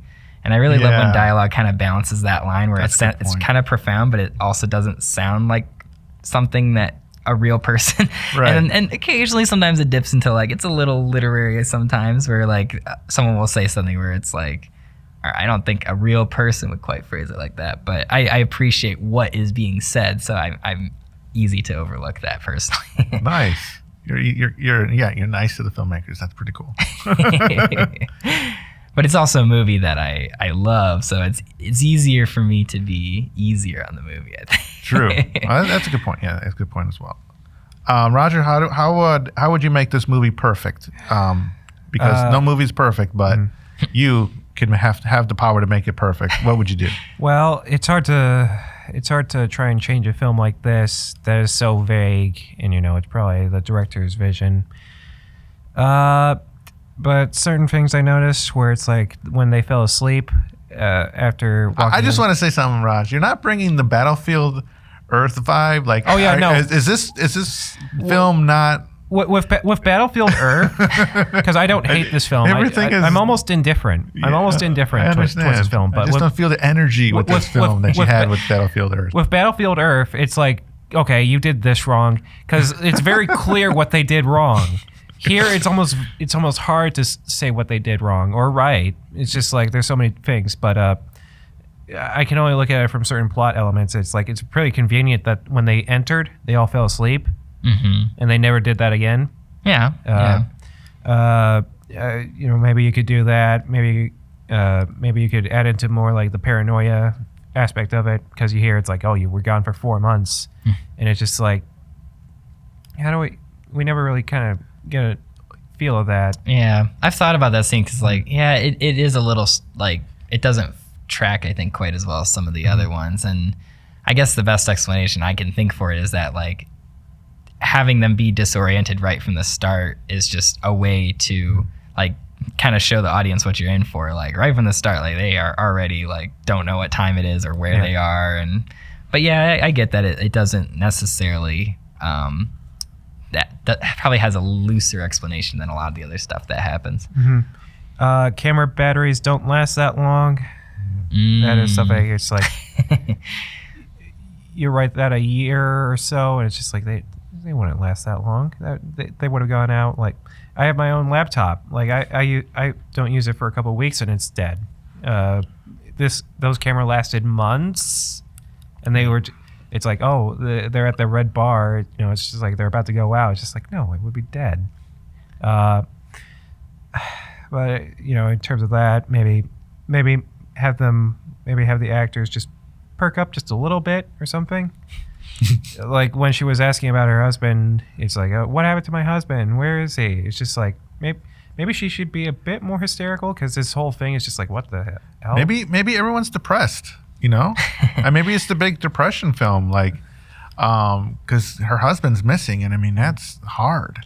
And then she's trying. The guy's like, "Hey, you can be cool a little bit. He's been gone a year, I think. I don't know. Like, he's been gone a year. You can live life." And she's like, "I'm going to paint the room." She's just depressed. That's how I see it. That's how I see it too. I think everyone's just kind of like just at the end of wits. They can't solve this thing. It's growing. They keep sending people in. They keep losing people. I mean, they know that they can't fight this thing, and it's like a losing battle. And this is their last ditch effort. And like that's Jennifer Jason Leigh's performance to a T. She's just walking around, just like it's just a matter of time before it's me. She's just chomping on food and not taking unnecessary risks, because it's like we're at our wits' end. Like this is going to be the end of us. I don't know, and she just kind of has to deal with it. Well, so yeah, that's where I'm kind of at. Maybe just certain things I noticed. Maybe certain things I'll notice if I ever rewatch it. But just for this, it's just kind of like I'm confused almost, and it's just it's not a film that necessarily appeals towards me. So okay, yeah, that's sure. just how I feel. That's cool, man. I'm glad you know that. That's good. I'm not faulting anyone who doesn't like the film. I'm not faulting you, Joe. It's just kind of like, No. I watched it, and it's not like I didn't. It's not like I despise the fact that I watched this film. There's still good stuff to watch it. I would say that this is a film people should watch. It's just like it didn't really like hit me or anything like that. Maybe like if I ever have to watch it again, maybe it'll hit me next time. Right, because I mean, we took this deep dive in it, and maybe you can see it hopefully through Joe's eyes, or anything maybe I said that resonates with you. Yep. So, is that it for your how you make it better and get rid of the cringe moments? Yeah, I really don't think I have anything left. Okay. So, the very first thing, it's like, once again, we got a crew that is disconnected from the mothership. They're on their own to make decisions, just like Sunshine. I don't know if you've heard that episode, but it's like the same story. Yeah. Oh, how about that? It's the same Same writer. I should have realized. Are we already doing double filmmakers? So it's the same. He's kind of just like using the same premise.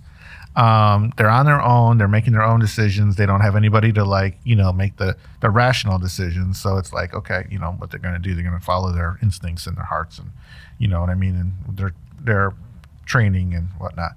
So I don't know. That's just something. Throw a wrench in it somehow, just to change that. Definitely change the name. Wow. And I have a name in mind. Ooh. You ready to hear it? Think about it. In Lights, The Shimmer. The Shimmer. I just think that just gets to just explains like what the whole problem is. I mean, Annihilation, just like, I don't get it. I get it. And eventually it's going to kill us and annihilate us, which makes it the bad guy. And, from the perspective of the title of the film, but like The Shimmer keeps it a little bit more like a mystery. Like, is this a good? Can this go away? Can we fix this? We don't know. Like, is there a solution? Like, it doesn't, you know what I mean? The Shimmer kind of keeps it vague and keeps it, and if they were going for vague anyways, like, why call it with a definitive title to say this is the bad guy? How about The Thing? The Thing? Ah. The Thing that shimmers. We just combined it. The shimmering thing. The shimmering thing. I like it. I'm cool. Yeah. And then, all right. And then, maybe put a little bit more thought in, maybe upping the credits a little bit for the story. Spend a little bit more time just trying to. They spend a lot of time on the visual effects and the sound, and the editing and the costumes and the guns and and all that.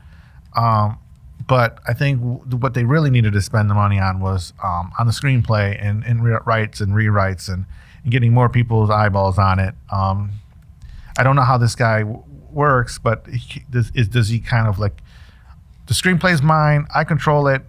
I don't want any collaborators. I'm not sure. I do know that one of the major investors in the project apparently watched it and didn't like it very much. Oh no! And he even said, he said it's too intellectual. You got to give it a happier ending. Yeah, we got to make Natalie Portman's character more likable so that people love her more. And I guess the director, he said, I prefer not to change it. And I guess one of the major producers that did have final say on it basically fell on his side and said, no, we're going to keep it. Because I think they even had a test screen in it that didn't do particularly well either. So even before it was out, it seems like it was already kind of divisive in terms of how people responded to it. I'm definitely all about the filmmaker's vision. Because as a filmmaker, I would hate someone to be like, no, that's wrong. And then I have a strong, say in the passion, because it's my baby, right? It's my creation.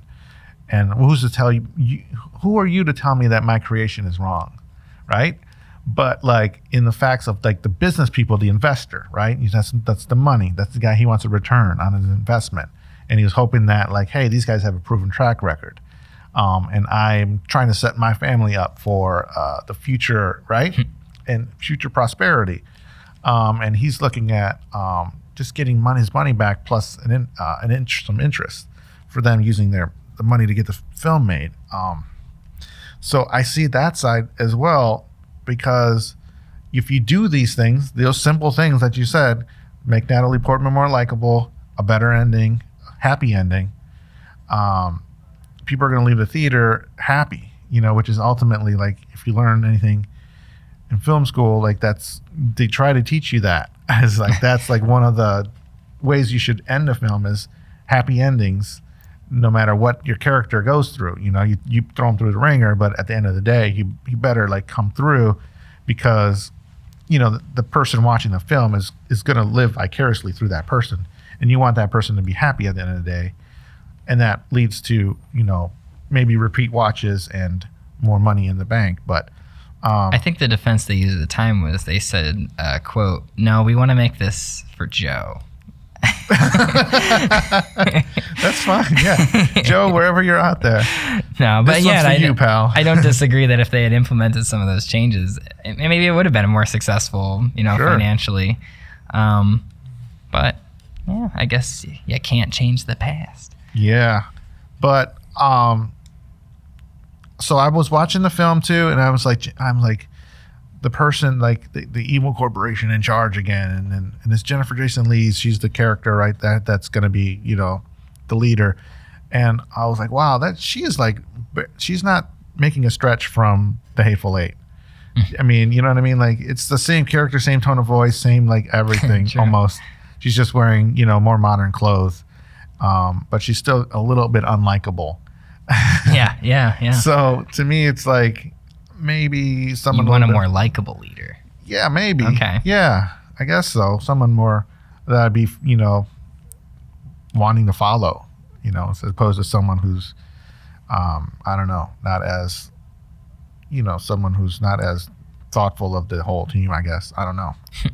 There is that one moment where she's just like, I'm going. I don't care if you guys are coming or not. And it was just like, I understood Jennifer Jason Leigh throughout this film. It's just like, I understand why she's going through it.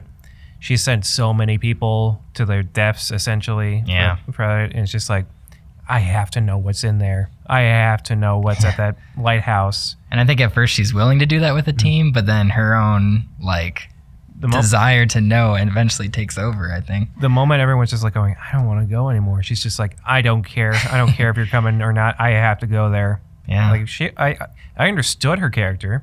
I'm not the biggest fan of her acting in the film, but I got her. I understood what she was all about. And it's just like, there's even the added aspect of her cancer, and it's just like, either I die and I tried, or I get there and I know. Either or. It's just like, it's really better than dying of cancer. Oh, can you imagine if they did something where it's like, her cancer started to, like, form out or change her or that'd be something? kinda Now that's the interesting. thing right there. Oh god, it's terrifying. Ooh, yeah, Yes. the living, visual embodiment of cancer. That'd be Oh interesting. boy, yeah. Well, I don't know. Maybe they did do it. We just didn't catch it. So yeah, no. That wraps up my, how I could think I could make the film better. But you got any last thoughts? Anything we missed? Anything that you want to bring up from whatever all our segments? Yeah, I actually did remember. I forgot to mention in terms of practical stuff. They also did some practical stuff with alligator stuff too. Yeah. As well as the part where the guy's cut open and you see the innards sloshing Ooh, around. yeah, gross. That was mostly a practical effect with Yes. that. Yes. So, With the- That's terrifying, but that's also awesome. Oh god, if that was real, so what? Did they like hide him behind a wall or something, and that's how they were able to do it? yeah, so the guy was leaning up against a wall, and they gave him like this prosthetic belly, and they had the mechanisms in there, and I think they had like tubes behind him from the wall, but they were able to get the mechanisms going and stuff like that. Oh man, I love how they solve problems to get the scenes right Yeah. to make everything work. I mean, they got to create. It's just like creating a soundtrack from scratch. You got to create the effect from scratch. You got to think it through. What do you want at the end of the day? All right, let's go back. How are we going to do that? Where's the camera going to be? Who are the actors? Can we get certain actors to look the same? So without hands, like the thing. And it's like a moving camera, so you gotta make sure everything looks consistent or something, and Yeah. you can't reveal too much. Right. Wow. Was the double the cameraman at that point? You know, The double? Yeah, Oscar Isaac's double. Oh, I think they actually had him.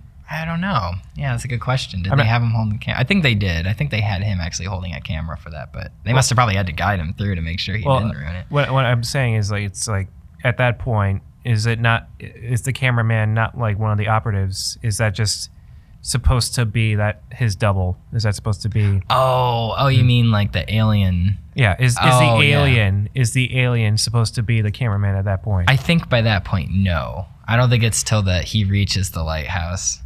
Speaking of lighthouses, and where he destroys himself, that I think he is essentially replaced. This is where Robert Eggers got his idea for the lighthouse. Oh my God! I should make a comedy out of this. Oh, and I will say I do really really just love that whole climax of the movie. It's very very ballet to me, which I think is also fitting because Natalie Portman was in Black Swan. Oh, good, good connection. But yeah, I just think I'm so glad that they didn't just have someone talking the whole time during it. I'm glad they just kind of let it play out and that you just kind of watch this thing try to understand her. Yeah, so I think that's my last thought. Oh, and apparently that thing has teleportation powers. Yeah, that's it was just like, oh, it's up there now. It's right by the door. Yeah. But yeah, it's like I didn't hate that scene. It was like, okay, this is an interesting little bit. And it's also a lie. You know, it's because like, what do you guys think? Is that the real Natalie Portman at the end, or is that the double, or the alien? Oh yeah, I don't know. That's I don't know. I think it was an alien. I think whenever there's an alien and like that one that kind of like morphs into a human, I think it's always the alien. Like, why else would you do that if you're not? If you why else would you do that if you didn't want that outcome to be thought of? What do you guys think that the alien like essentially is like, okay, my time is now? She like dumped Natalie Portman's body in there, and it was just disintegrated it. Used to Oh, I took it to mean like I think it was still Lena, but I think it was a very different version of herself. I think it was like some part of that being also became her. Like you said, the change became them, you know? And I see it as, I think Oscar Isaac's character is I think he is just a copy. But I took her as to be like, there's still some part of her in there. It's like this hybrid almost. Is the way I took it. Well, I mean, when you look at the end, they both have the same shimmer in their eyes. Yeah. Shimmer. Look at you go. This guy should be in movie making. Roger, do you have any last thoughts? This is it. I mean, because we're going to get together after this and we're like, oh, I forgot about that thing. This is your time. This is your time to say it. It happens every episode. What state does this movie take place in? In America? Wait. Oh, wait, no, I'm on the wrong film. I'm on Ex Machina. I'm going to go out on a limb and say Georgia. I mean, that sounds about right to me. Yeah, I mean, why not? Are there sharks in Georgia? Yeah, okay, that's a good point. Was there sharks though? I don't think there was. Georgia. In southern United States. Yeah. Somewhere in the south. Yeah. Louisiana. Oh, so I was kind of right. Yeah, I think so, yeah. Probably okay. Georgia, Louisiana, something like that. Absolutely. Okay, so are there sharks in Louisiana? I don't know. That's the whole thing, man. It could be anything. Anything is possible in this dome that it's creating. Any animal. You could have Tyrannosaurus Rex come out of the blue and, claw somebody. You get like a cat and a dog, and you get cat dog. Sure. It's possible. Anything can happen. This is the origin story for cat dog. I'm going to take it. So I'm going to take my last thoughts. I think you're all set there, Raj. I'm going to just go way back to the beginning. For some reason, the scene just spoke to me.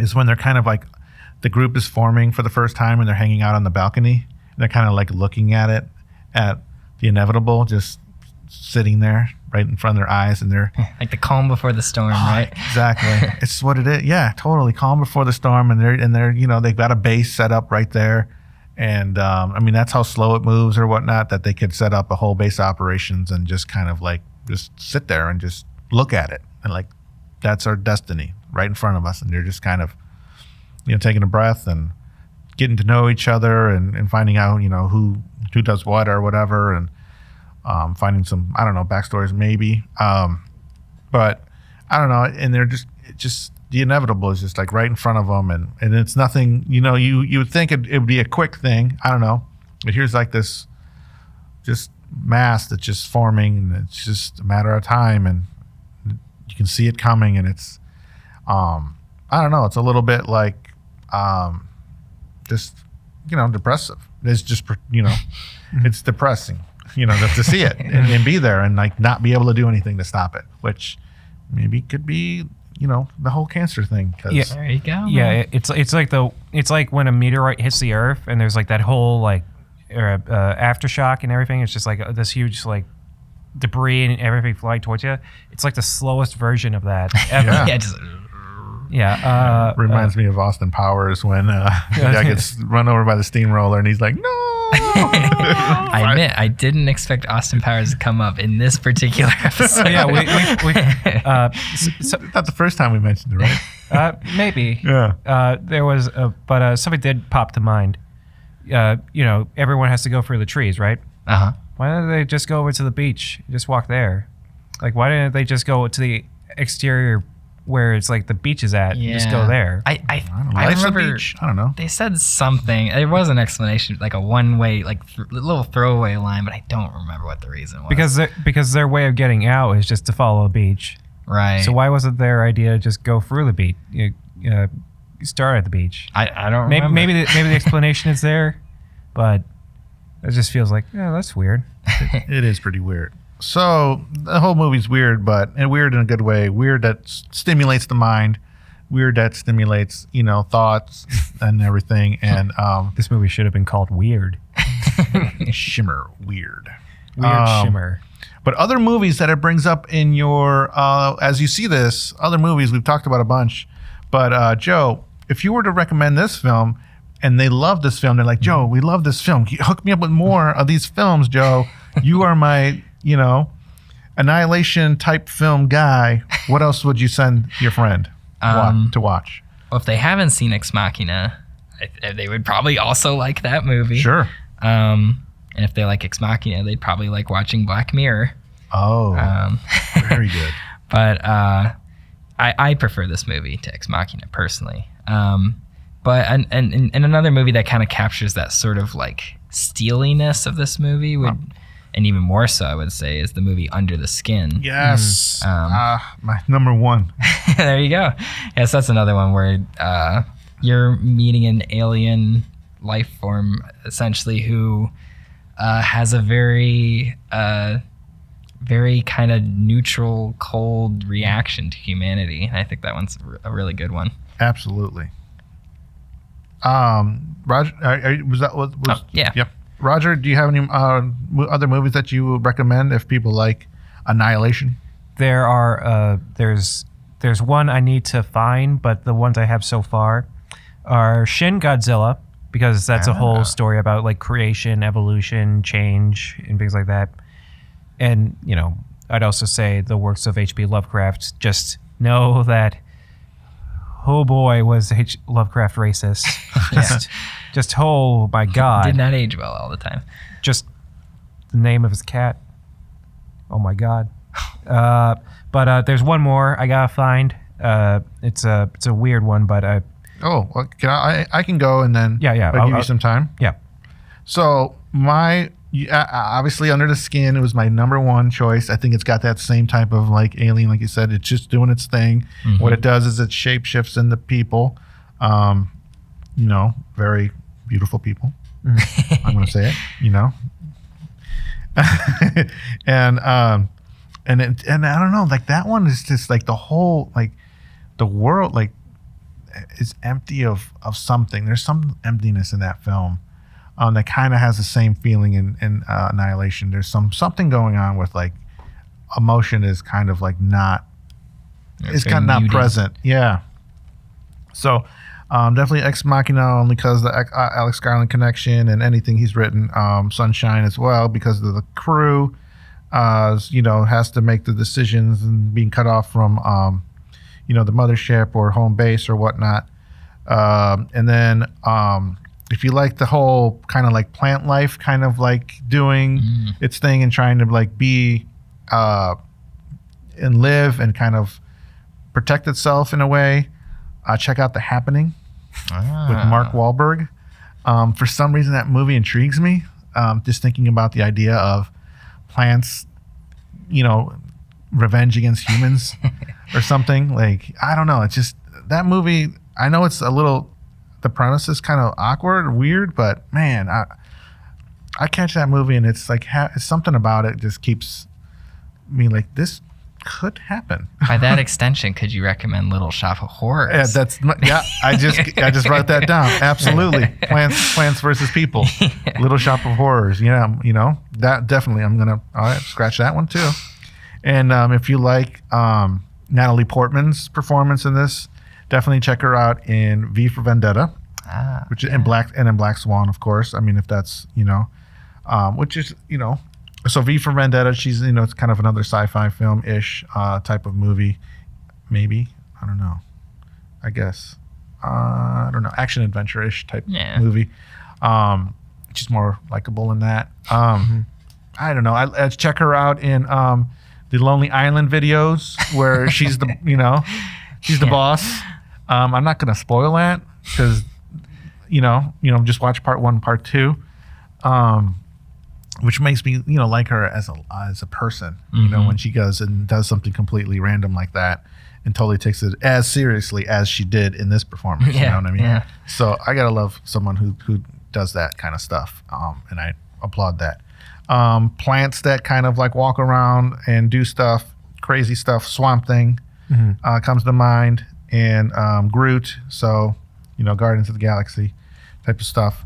And I swear I might be wrong about this, but I think in an interview Alex Garland mentioned Swamp Thing. For real? Yeah. So you weren't far off. How about that? I'm gonna go ahead and toot my horn and say, "Great mind think alike." There you go. Great minds think alike. Okay, cool. I appreciate that. The movie you were thinking about, Raj? Well, I actually found a few more. Oh, good. Is anyone here familiar with SCP? No. It's this like online thing where it's like this made up organization that kind of exists on the internet where it's like, oh, there's all these weird things on Earth that this extreme military organization like has to handle. And there's this fan film that was made called SCP Overlord. So it's like this military organization trying to take care of this weird thing that's going on. So if you want to check out like something like that, check it out. It's very weird, but it's like a very like military focused endeavor. I also am reminded of Subnautica. It's a video game where it's like you have this, you're stuck on an alien planet, and it's not like everything on that. There's a lot of like terrors and dangers on the planet, but it's not like it's not like as if it's something hostile because it's evil. It's hostile because it just is. And that kind of reminds me of this. And there's like a certain beauty to it all. That's kind of how that's something that kind of struck with me. It's just like, it's not evil. It just is a living thing that it just has to eat. And so like when you're getting attacked by giant monsters, it's just like, oh God, it's so terrifying, but it's also kind of beautiful in a way. I'm reminded of Creep Show. Oh, Creep Show, yes. Is this the one where the meteor lands, the guy touches it, and then he just turns into the plant? Yes. Yes. Yeah, that's Stephen King. That's what I was thinking about this whole movie. I'm like, there's a plant movie that I can't think of. That's Stephen King, actually. Thank you. That's the actor in that segment of Creep Show is Stephen King. Thank you, Roger. Yes. That's exactly what I had in mind. Yeah, and it was like, as you guys were talking about it, as you were talking about whatever, that other plant one. Swamp Thing? No, maybe. But there was something where it's is it happening? Maybe, yeah. There was something about the plants. I was thinking like, Yeah, what was that movie where Stephen I King? can't believe you've watched that. I've heard people talk about it, but I was just like, oh, that's one of the few films where Stephen King acts. And That's right. Yeah, he touches it and he's like, he puts it in his mouth and his tongue gets the planted. Lonesome Death of Jordy Verrill. That's what it's called. But there's one more I got, and it's The Color Out of Space, a film based off of a book made by H.P. Lovecraft. We have to take a shot every time you say that name. But this one it stars Nicolas Cage. Okay. One of my faves. Yes. No hints of like racism in it at all. So they like It instantly makes it better. yeah.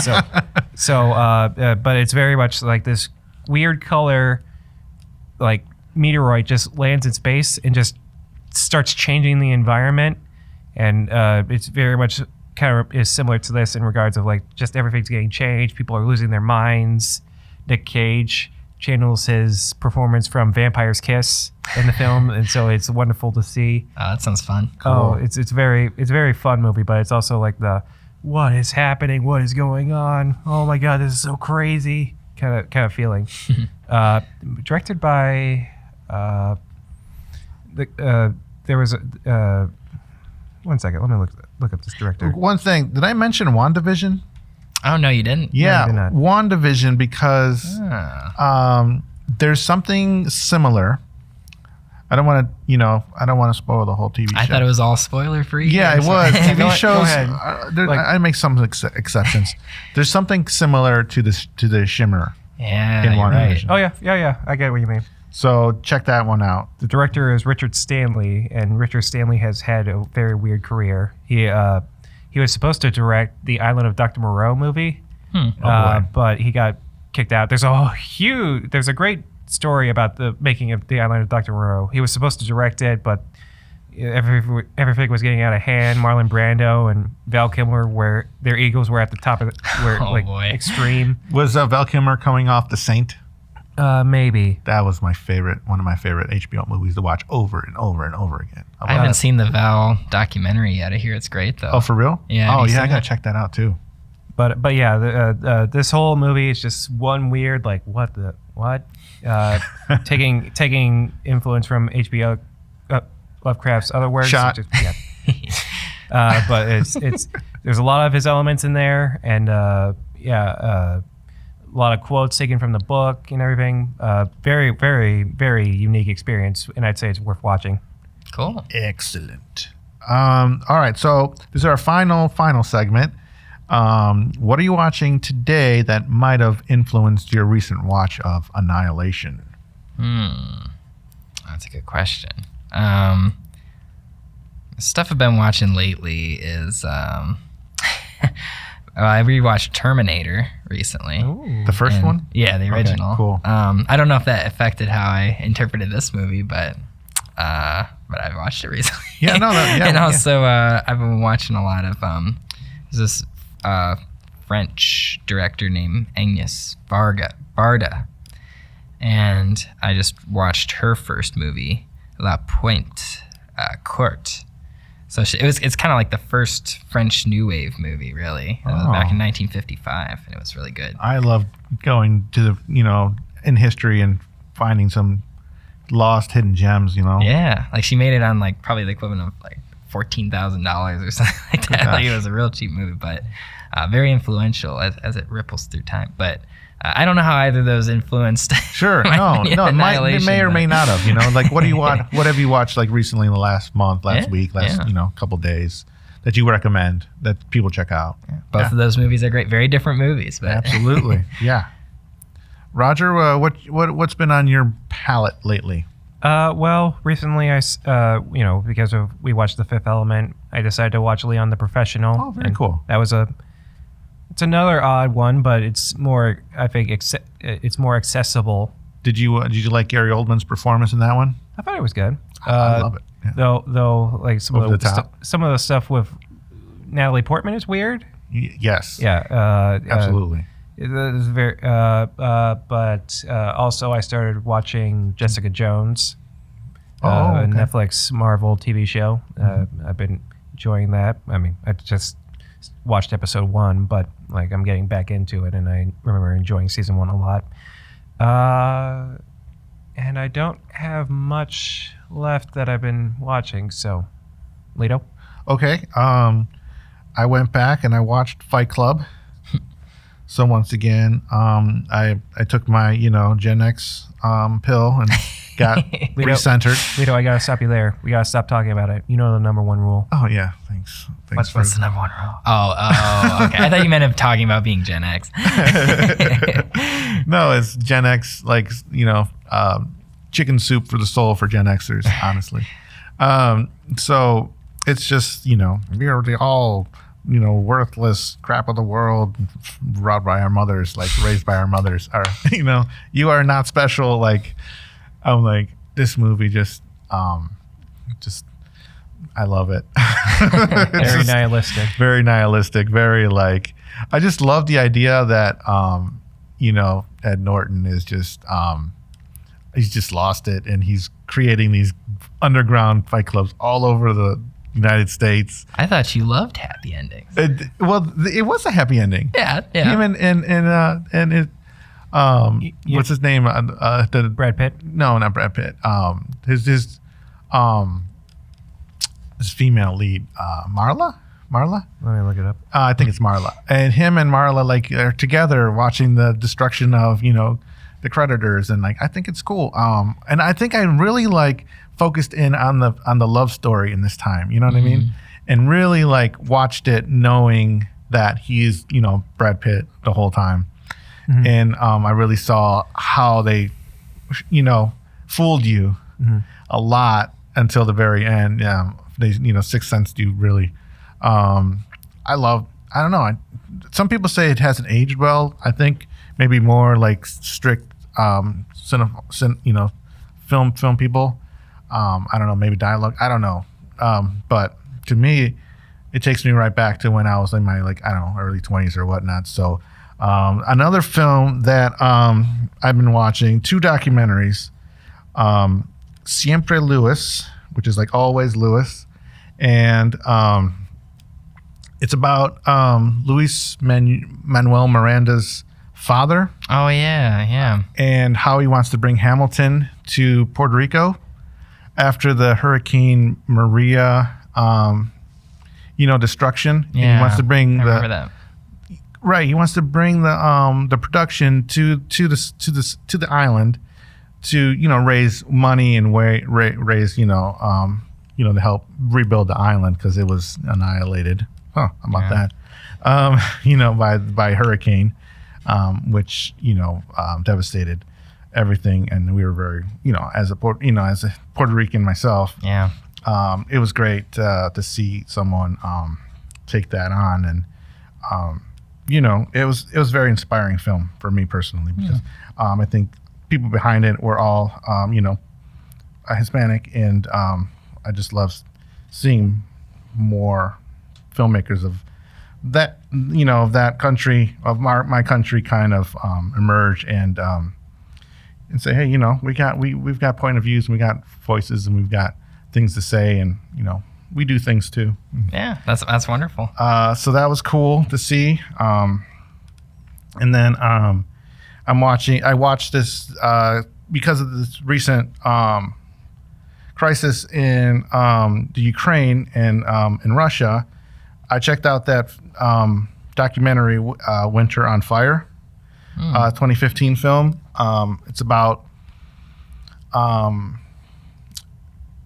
the people of the Ukraine at this point in time.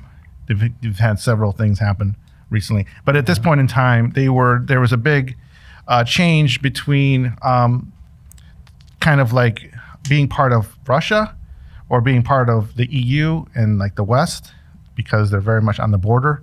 And as you know, in wars, border states or border countries get the majority of the damage because 50-50 is, split almost. So it totally goes into that in shocking footage. I cannot believe the filmmakers got these shots of what they show. And it's on Netflix. I mean, it's not like, and they don't blur anything out, and it's very disturbing.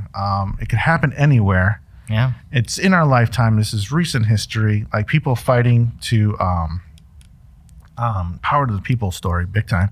People fighting for what they believe and what is the right cause, and the cause is like they want to join society where they are have like individual. They have like they can live their lives individually as far as what they want to do to succeed, and not be told that hey no you had to you got to think of the collective. It's more of the whatnot. So it's kind of inspiring as far as you watch this little thing that started as a Facebook post. That's how it started, and it grew to a movement that grew to like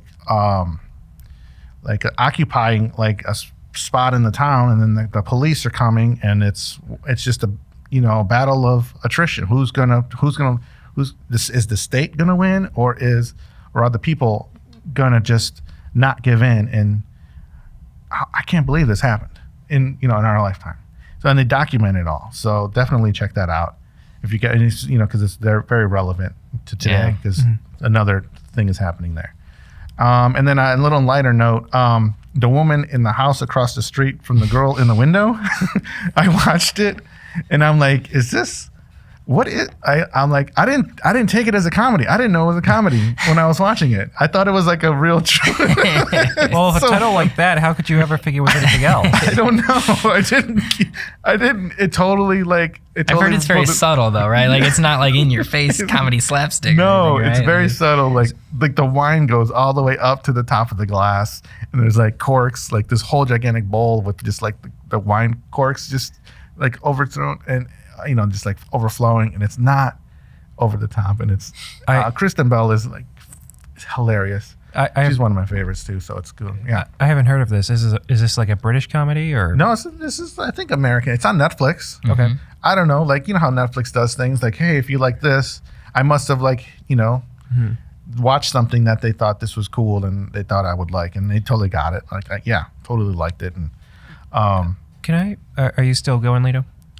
Go ahead, Raj. What do you got? Going back to Fight Club a little bit, I really think it says something about the film where it's like I haven't seen the film, and I still know the fact that you like spoiled it. I was like, yeah, I know what it is. I know the plot twist.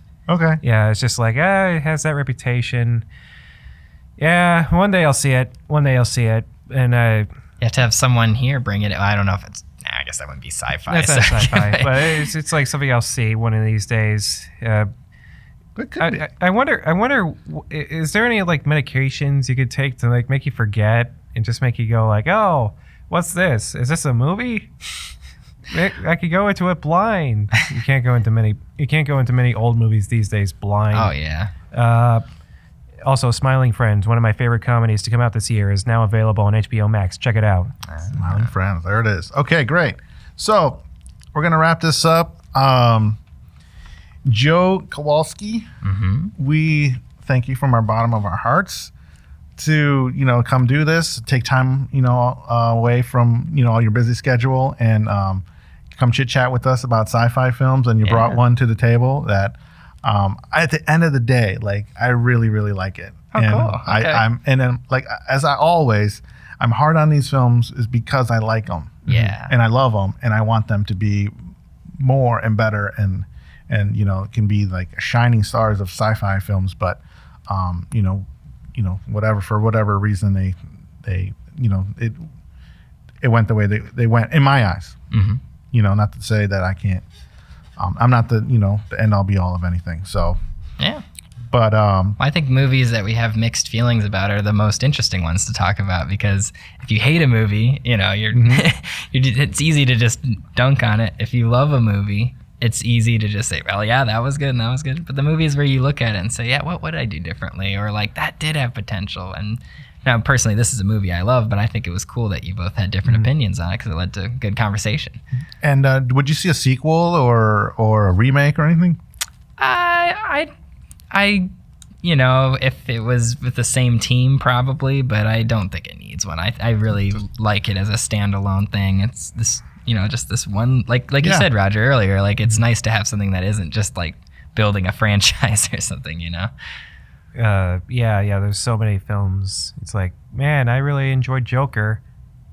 Can't wait for Joker 2. Oh, joy. We'll see how that goes. All right. Well, Joe, we'll be seeing you in the hallways here. We'll be high-fiving, and let's get started on what we forgot to say right after after we're done here. In fact, right, you know what, guys? Let's just do one of those freeze frame high fives right now. Yeah. It's been a pleasure, guys. Thank you so much. All right. Hope to have you back again so soon. Start thinking about your next film. Sure. So, everybody out there, Sci-Fi Rewind Land, I'm Lito, I'm Roger. and we'll see you later. Take care, everyone. Thank you. To me, some of it, hopefully all of that, and also the nature of change, of being confronted with change, which is change of things around you and also your own change, and which I guess broadly you could call mutation, but that kind of stuff. Keep up the good work and prevent accidents. This shift is concluded.